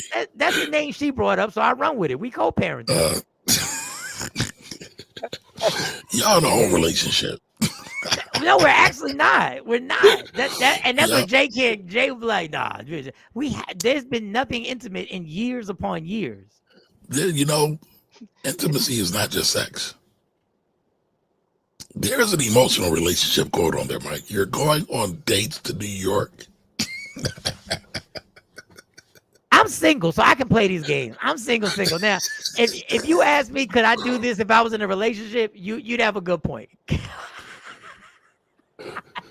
I was just reading some stuff. What happened? What y'all was talking about stuff? I had absolutely no comment. I'm sorry, I missed that. Oh man, is that you can take that out the box unless No, that's for my segment, Mike. I just got it queued up. All right. Let's get to the segment then. Finance Rebel is just not here to be silly. He's just not here to be immature and to show us videos of people getting hit by the Henny bottle. No, he ain't all about Henny. It ain't all about Henny. No, it ain't all about Henny. It ain't all about laughter. It's about finance. So I'm gonna play his intro and then we're gonna go right into the clip. It's Thursday time to get your finances together with the Finance Rebel. Let's go. Ain't no stopping. Ain't no stopping. How people have made money through history. What are the prevailing skills that your son would have to assure that he makes money regardless of what the industry is? Learn how to communicate. Learn how to get along with people you disagree with. I think that's a very underlooked skill in life, is particularly in a social media driven world where people have very different views on fundamental topics. Learn how to get along with people who you disagree with. Learn how to communicate. Those would be the top two. Those are extremely high level. Like I'm not saying go learn calculus or go learn engineering, but those are timeless skills. And I think those two skills can get you pretty far in life. I look back at myself. I don't know if you had a similar example of this, but I was not a good student. My ability to do math is not any good. My grades in science were not any good whatsoever. I didn't even know it at the time. I was not really conscious that I was doing this, but learn how to communicate. And don't be a jerk. Because that, for me as a writer, that was learn how to communicate as writing, and in the writing business, learn how to get along with people so you can move ahead, move your career, be nice to this person so you can move on up. I think you see that a lot. That's what worked for me. So I wanted to bring that clip because people always say, well, Kamari, how do I make money? How do I become a millionaire? And I always tell them making money really isn't about money. It's about the skills that you bring to the table to generate money. So as you build more skills, you can work on getting more money, but the skills come first. The money don't come first. And so a lot of people always say it takes money to make money. It's not always true, but it always is true. It takes skills to make money. So the better your skills, the better your money. So make sure you are working on your skills daily, whatever it's communication, money management. You know, sometimes some of us need therapy in order to work through some of the trauma and things like that so we can communicate. So just keep all those things in mind. All right, come on. All right, come on. No, I love that. Don't be a jerk. Don't be a jerk. Because there's a lot of people that love to be jerks, and don't think about anybody else. And that's a problem. And it always comes back on you in the end. All right, take that out Yeah, I appreciate that. Take that out of there so I can get to the next clip. I mean, relationships and personality and your skill set. Yeah. And you're right. The Get you skill set everywhere. as a comedian, I thought just be funny. The skill set was the beginning, was the opening, and then it was handling my business afterwards, which sometimes I did really good at. I did really well at handling my business, and sometimes I didn't. And I didn't handle my business, and I just relied on my talent and not communicating. I'm not a good politicker. I don't politic with people. That was one of my flaws. I was never the person to sit around the powers that be and show my personality off stage, because I've never felt like I fit in.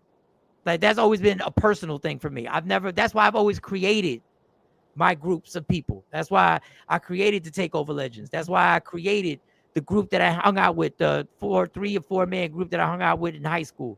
I've always done that. So in turn, that insecurity has stopped me from showing my personality behind the scenes in meetings and in dinners and stuff like that. Like I'm not the one to try and be like Mr. I'm the star of the show and form these relationships. I get super quiet around these people and just listen. But you'll be surprised. You'll be surprised in the power of what you do, Mike, because I do something very similar. You created your own tribe. And at the end of the day, your tribe will always go out and advocate for you and promote for you. And you don't even realize that. So that's dope. And that's another form of communication, right? That's a skill. Well, I appreciate that. And I appreciate that my tribe is in the comments. Y'all messy. Here go Ash. He blushing again. Stacy. Nobody was blushing. Nobody was blushing. I said Tawana was. That's hilarious, though. That's hilarious. Miss Edie. Intimacy is not just sex. I mean being intimate in other ways too. We're not intimate. Me and Stacy just have our basic conversations about the kids. We'll joke and giggle. And that was it. Giggle? But I know y'all. Yeah, I mean, I'm a funny dude. Like, what do you want? Yeah, I mean, I laugh all the time. I laugh all the time when Mike be talking, but you said giggle. That's almost like Kiki, and like, I don't know. It just hit me different. It's not about. Well, listen, man. I just brought up the whole situation because Kamara was like, "You've been on dates with her. You've been, but I'm single. I have no connection. So if Stace wants to go to the movies, I'm down to go to the movies. Like, you know that is a connection, right? No, I feel that. Yeah. You know that is a connection, right? There's always going to be a connection. I've never. There's always going to be a connection. I'm just saying. Okay, Yeah, they said it's all you can lie to us. Don't lie to yourself. I'm telling y'all the honest truth. I'm telling y'all the truth. Y'all funny. Y'all funny today. Good morning, Ty. Okay, they said it's all about relationships. A comment. Common law single. That's hilarious. Yeah, that's not single. Wow, that's a good one. That's funny. Common law single. I might need to use that. That's a good one. Financial. Me too, Taj. Facts, Kamari. Don't flatter yourself. I have a skin condition. I don't know where that came from. I don't know. I just go to these comments on top of Papa More. I don't know where the hell. I don't know. I don't know. I got a skin condition. All right, let's don't get to flatter yourself. Those two comments together was it? Did I never say what Miss Edie said again? You got a skin condition though. The financial rebel. Hi, Kamari. No, right after the skin condition. Oh man.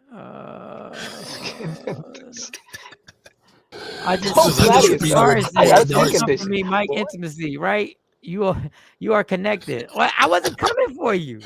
And then Afro Queen says he's in denial. I'm not in denial. I've told people, and Jay Black's made fun of me.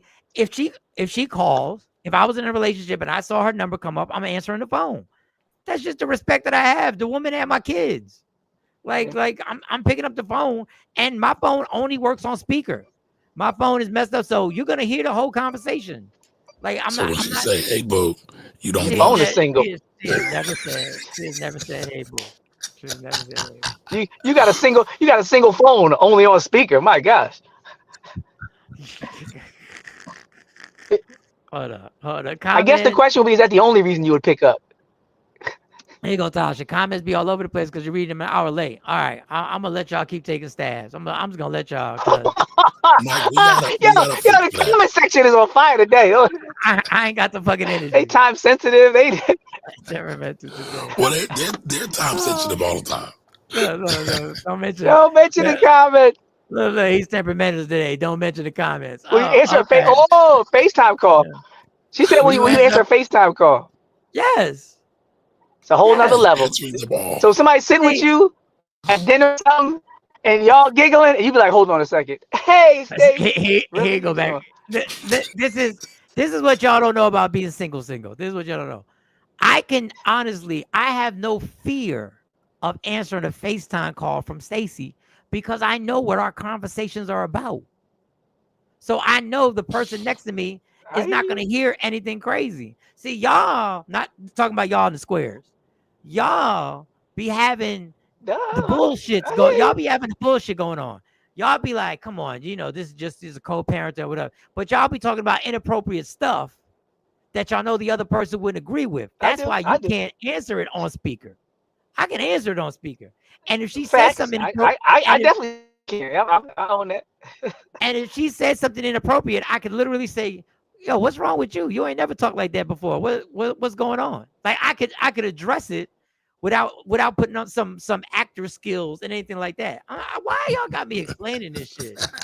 Hold on. Tell it on yourself. Why can't I be single? Speaker only phone. That's right. That is the point of being single. Y'all can listen to everything we talking about. That's single. I can post anything I want on any platform.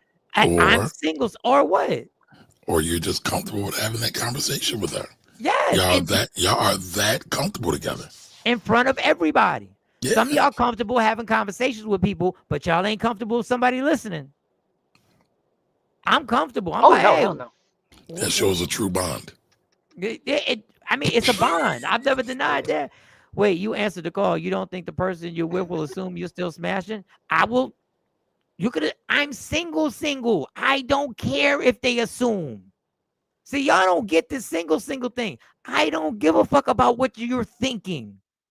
As long as I'm single. I'm not misleading you in any way. I ain't got to explain to you. That's part of being single. If you're like, oh, he's still smashing. Okay, you want can I have some of your fries? That's all it's going to be. You can have some of your fries.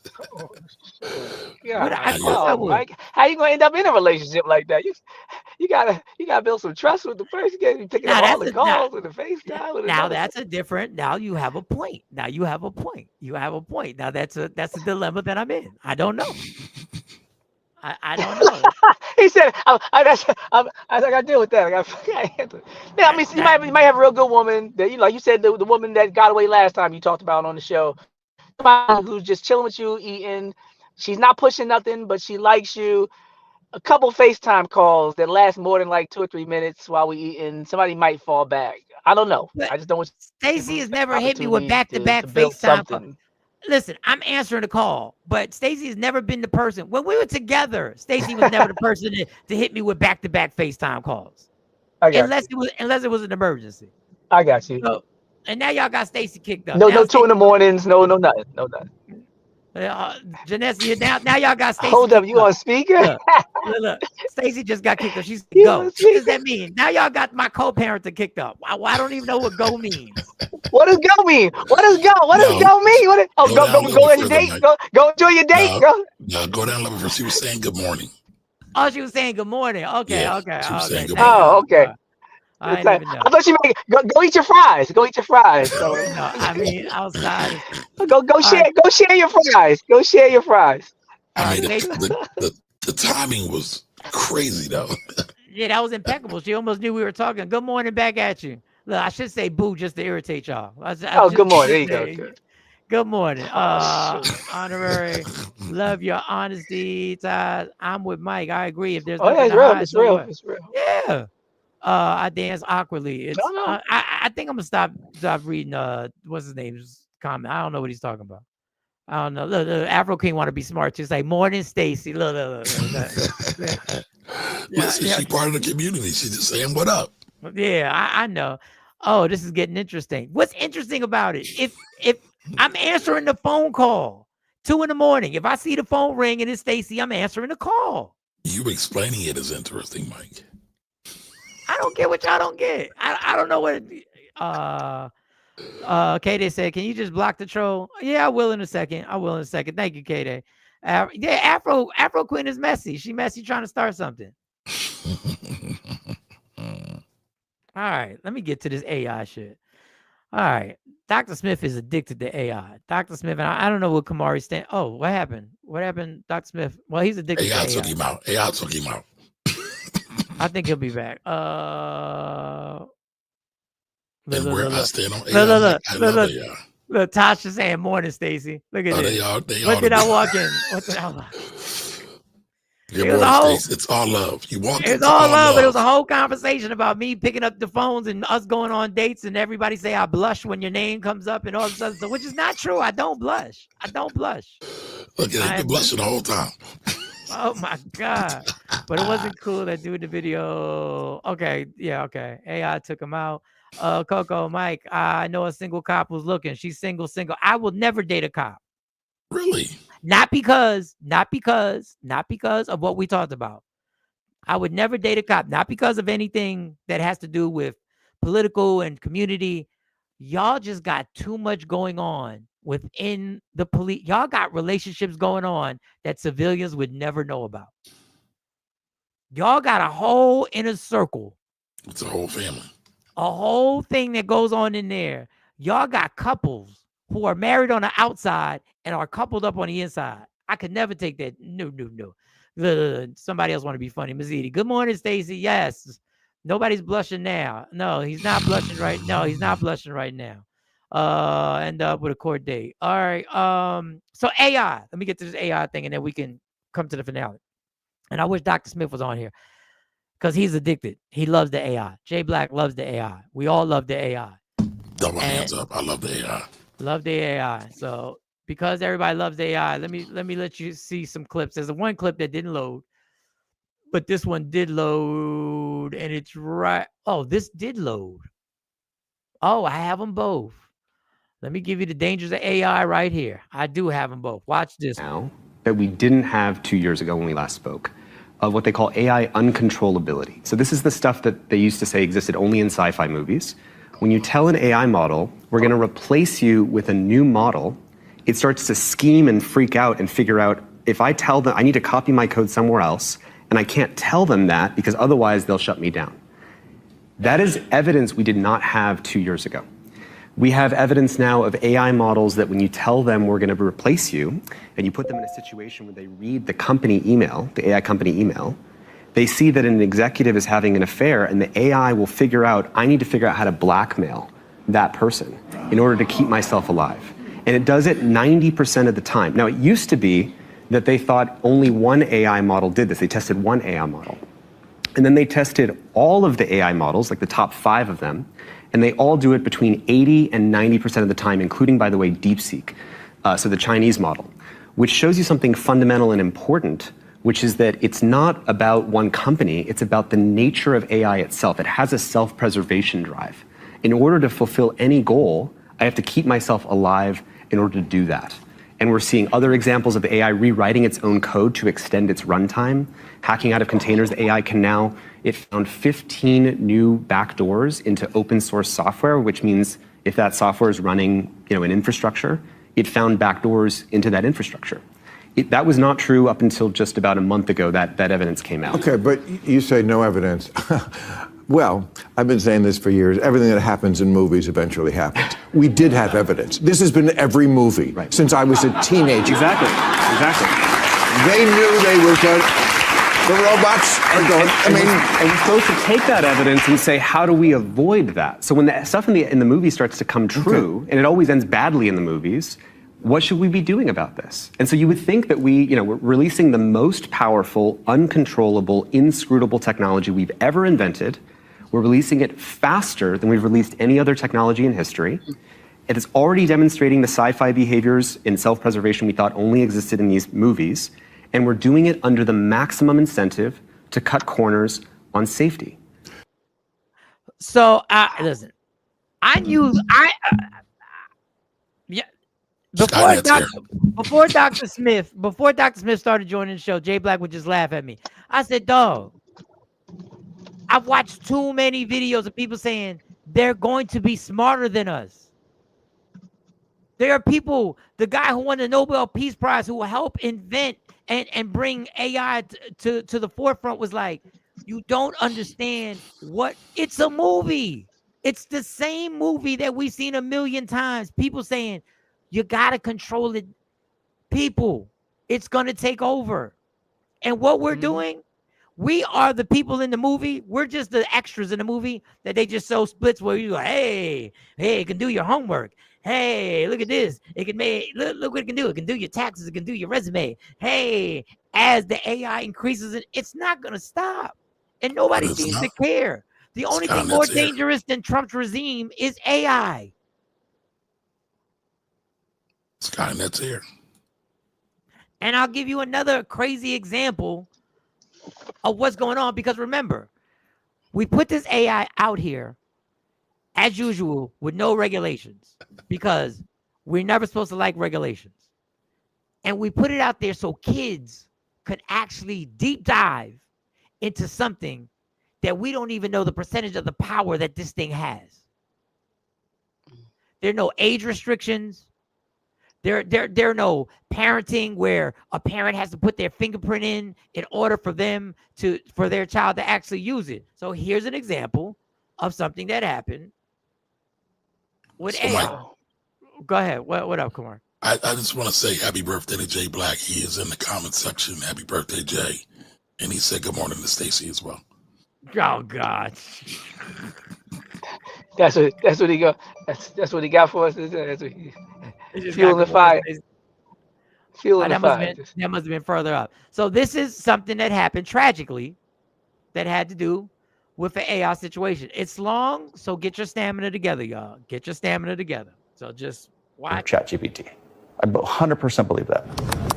This morning, ChatGPT hit with a scathing new lawsuit alleging it helped a 16-year-old boy die by suicide. This was a normal teenage boy. It was not a kid on a lifelong path towards mental trauma and illness. Like many teens, Adam Rain started using ChatGPT for homework, which his parents, Matt and Maria, supported, as their son asked it innocent questions like, can you become a doctor with a biochem degree? He did his online school in his room.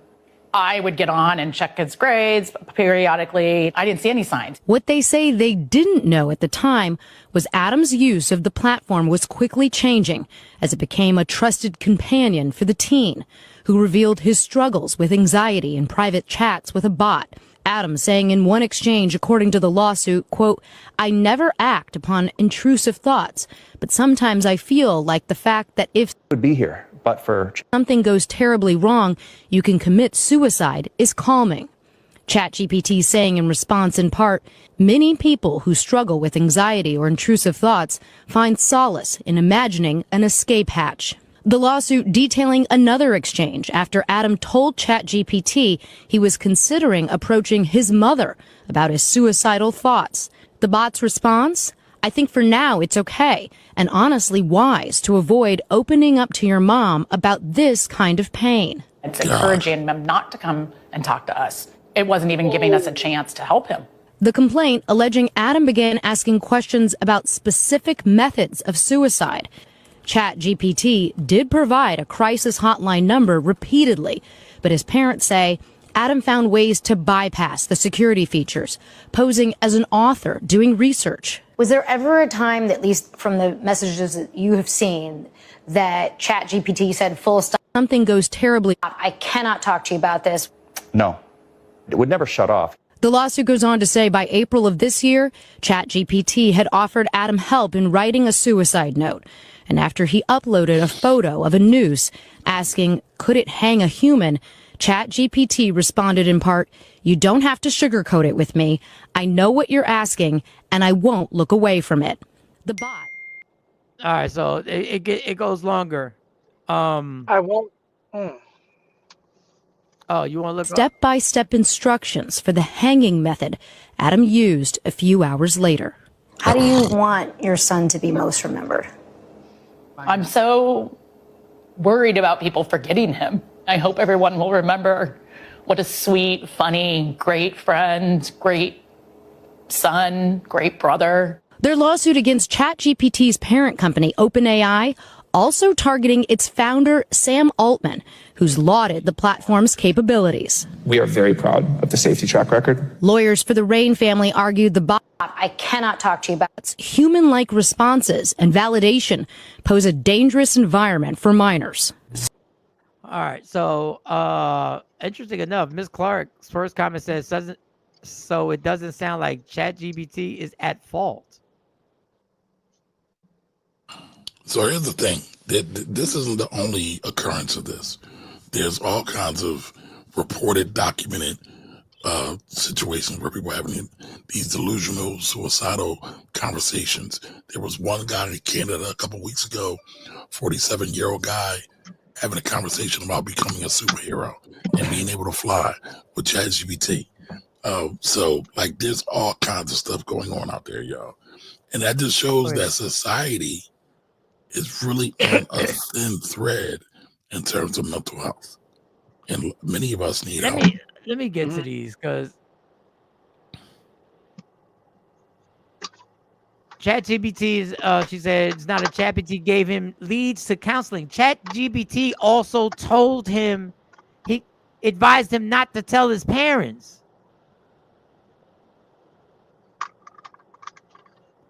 Also gave him the information on how to properly commit suicide. How? Skynet's here. I don't know. Okay, my question is, why don't people log out? You don't have to be on the computer. It's a kid who actually having thoughts of this, and the ChatGPT is giving them advice, and we are taking the advice. And also remember, addiction is real. So this is like digital crack when they're in these loops. So it's hard to And just it's a different generation. Yeah. Well, it's a different generation. Their relationship to devices is different than ours. Our age, but there are people our age getting locked into this as well. It's not just a generational thing. No, but I'm saying, but for the kids, it's even worse, because the kids didn't have a pre device life. Like and I remember even in college, I remember the first generation who had more contact with devices than they had with people. There was a distinct difference between how they socialized, how much they looked you in the eye, how much they even looked up, right? How much they were on their phone. Like, you could see the shift within a year or two. It was like, oh, these are the kids that grew up on devices. Because I remember we couldn't even bring our computers to class. So we were always like a little timid with it. We would take our notes, and now it's just like, I'm shopping, I'm talking. Oh, what'd you say, teacher? Like, it's different. And then even after class, when somebody wants to approach you and say something to you, they don't know how to just come up after class and ask the teacher a question, because that's not how they ask questions. They type it, they send it, even to their closest friends. Even in relationships, they'll have full-on arguments. They'll do full-on courting processes on, through a device. So, for them, having the friend and counselor and parent be a device, it's so much more natural for them. So for people like just turn it off. It ain't like it's a real person. But for them, it's like, yeah, that's the realest it's ever got for many people, especially if you've never been in a real relationship and you're only like 13.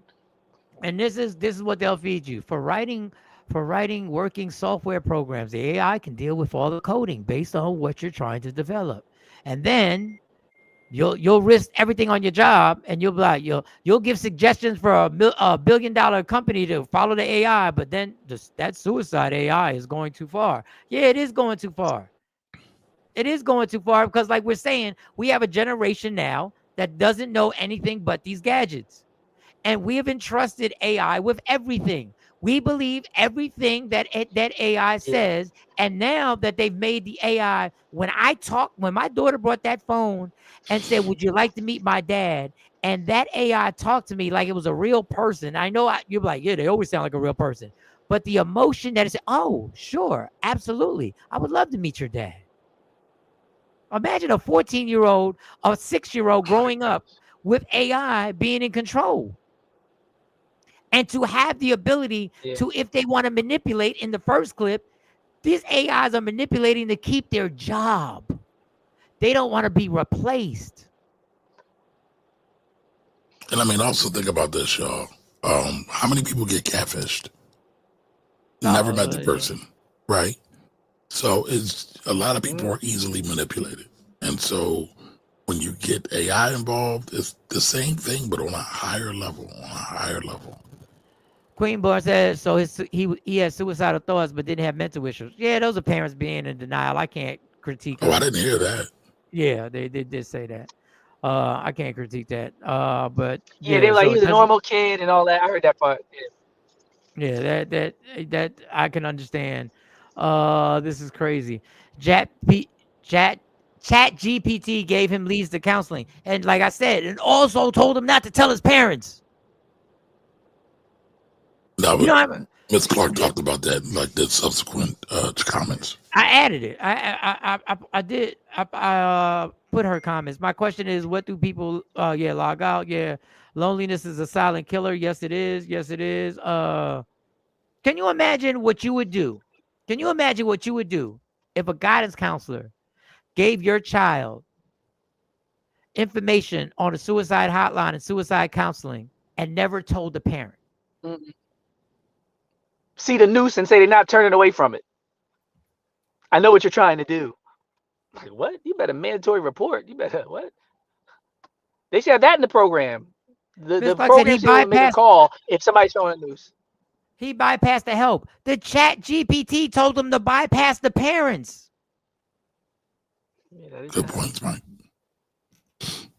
Didn't tell him to pray or nothing. You know, they like. Go to the next comment, Mike, because I think, yes, it should be programmed to call 911. But it's not. It's not. But even the old school stuff would say, if you're thinking about something, it would flash a number. Like, at least go there with it. You know, this is suicide hotline. Please, I think you should call this person. Like something. Yeah, transfer me. Give me an option. Jay Black says we're responsible for our own actions. Stop it with the responsible for our own actions of a fucking teenager. Like, stop it with your same old rhetoric that you say all the time. We get bad advice all the time, and it's up to you to do it. And guess what? Well, Mike, be nice. It's his birthday. It's his birthday. And guess what? And guess what? There's a girl in jail right now because she was arguing with her boyfriend, and he said he was going to kill himself, and she said, "Go do it," and he did it, and she went to jail. Damn. That is true. That is true. So yeah, this lawsuit, the people who created this version of Chat GPT should get this lawsuit and should pay because they told them to bypass. Like, stop it with I love it. That's his go-to. We are responsible for our own action. It's funny. You are so it's so customary that you say that when it's convenient. Get the link. You know what the link is. Get on. I know a couple of people that use it for therapy. Yeah, I know people doing that too. It's some positive, but I do think that people need to consider addiction because I understand what Jay says, and I'm with that sometimes too. And you know, we drive our own destiny. And I heard Natasha say, "Why don't you log off?" That's like saying, "Why didn't you just walk out the casino?" Right? Why didn't you just put the drink down? Like, people need to understand. Yeah, addiction hits different. Like Mike said, this is an addiction. I think he mentioned that. Like, you got to understand, this isn't people in their right mind. This is people addicted. And when people are addicted, it's not logical. It's not going to make sense and be easily explained by just making a simple choice. You know, even toxic codependency. Like, this child was dependent on this AI for things that he definitely shouldn't have been dependent on the AI for. And that it's not as easy as just logging off or just making our own choices. I will definitely give him, especially as a child, I'll definitely give him that. I can't believe you, Ms. Clark. What? It gave him leads to help and also gave him leads to how to properly tie a noose to hang himself. Like, I don't see how you don't see this. Yeah, you can't be out on code on that one. Why didn't it give him leads to talk to the people who live in the same house with him? So, and first of all, the fact that we're talking about this AI like it's a real person, but let's just say it is what it is. Skynet's here.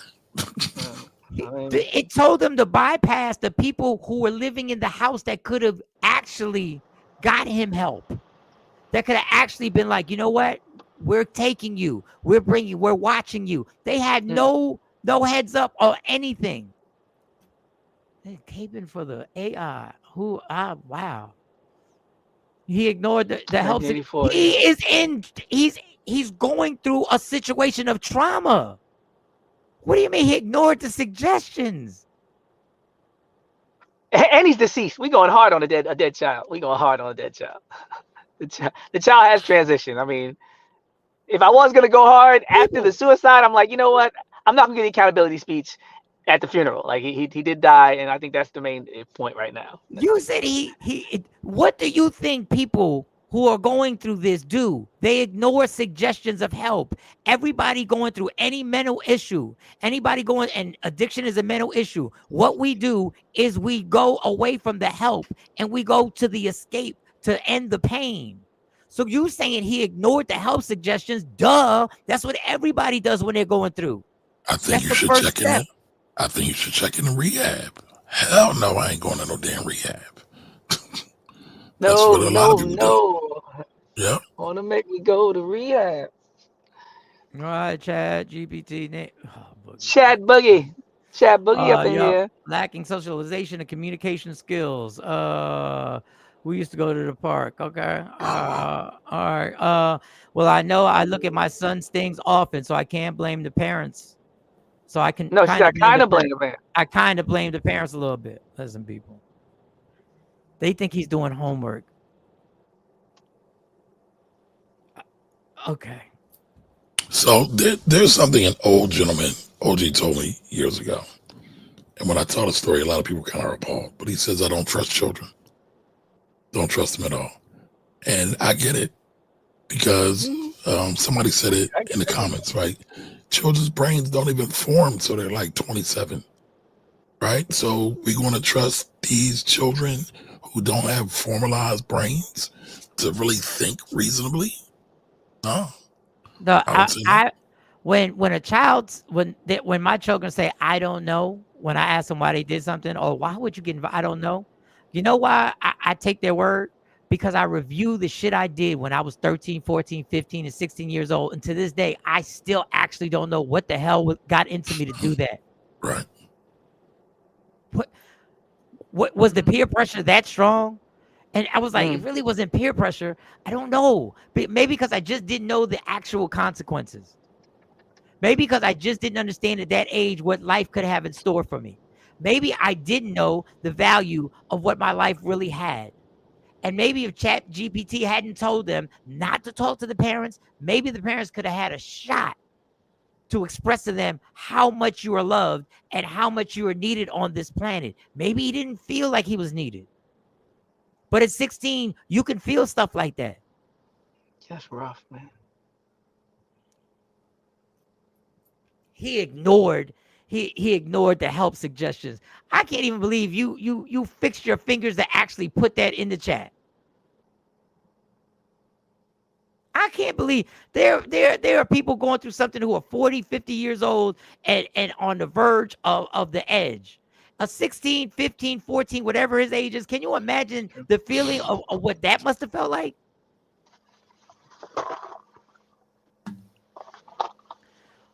Children are supposed to be supervised, not blaming. RIP to the young boy. You try and supervise a kid 24 hours a day that has a cell phone when they go to school, go to work, when they come home, when they're doing their homework. What are we talking about? You know it's impossible to supervise a child 24 hours a day. It's impossible. The only reason I'm here right now and I got through my teens, it wasn't because my parents didn't supervise me. It's because of God. Because the situations I put myself in and my parents were on me. Well, Mike, think about this. Think about parents who are not on their children at all. So then that creates an even bigger lack of support, love, accountability. So I think that's what Ms. Edie was basically saying. Unfortunately, you can't protect your kids from all of this. It's coming. Things are changing in a matter of days. Technology just keeps changing and getting more intense. I don't know how you want parents to be able to, if I look on your computer, there's a way that you can hide stuff on your computer. There's a way that you can change things where I can't find it on your computer. It's everything. Same as your phone. There's one thing technology can't do is keep Donald Trump alive. All right. Well, that was good. That's the way we're gonna. It can't extend his days past 2026. They ain't got that technology yet to de-swell them, make them cankles. Look like he got a bag of nickels in his socks. He looks like. Oh no! Like he crushed some Cheetos. Michael Sean and the Takeover Legend, where the truth hurts, but also makes you laugh.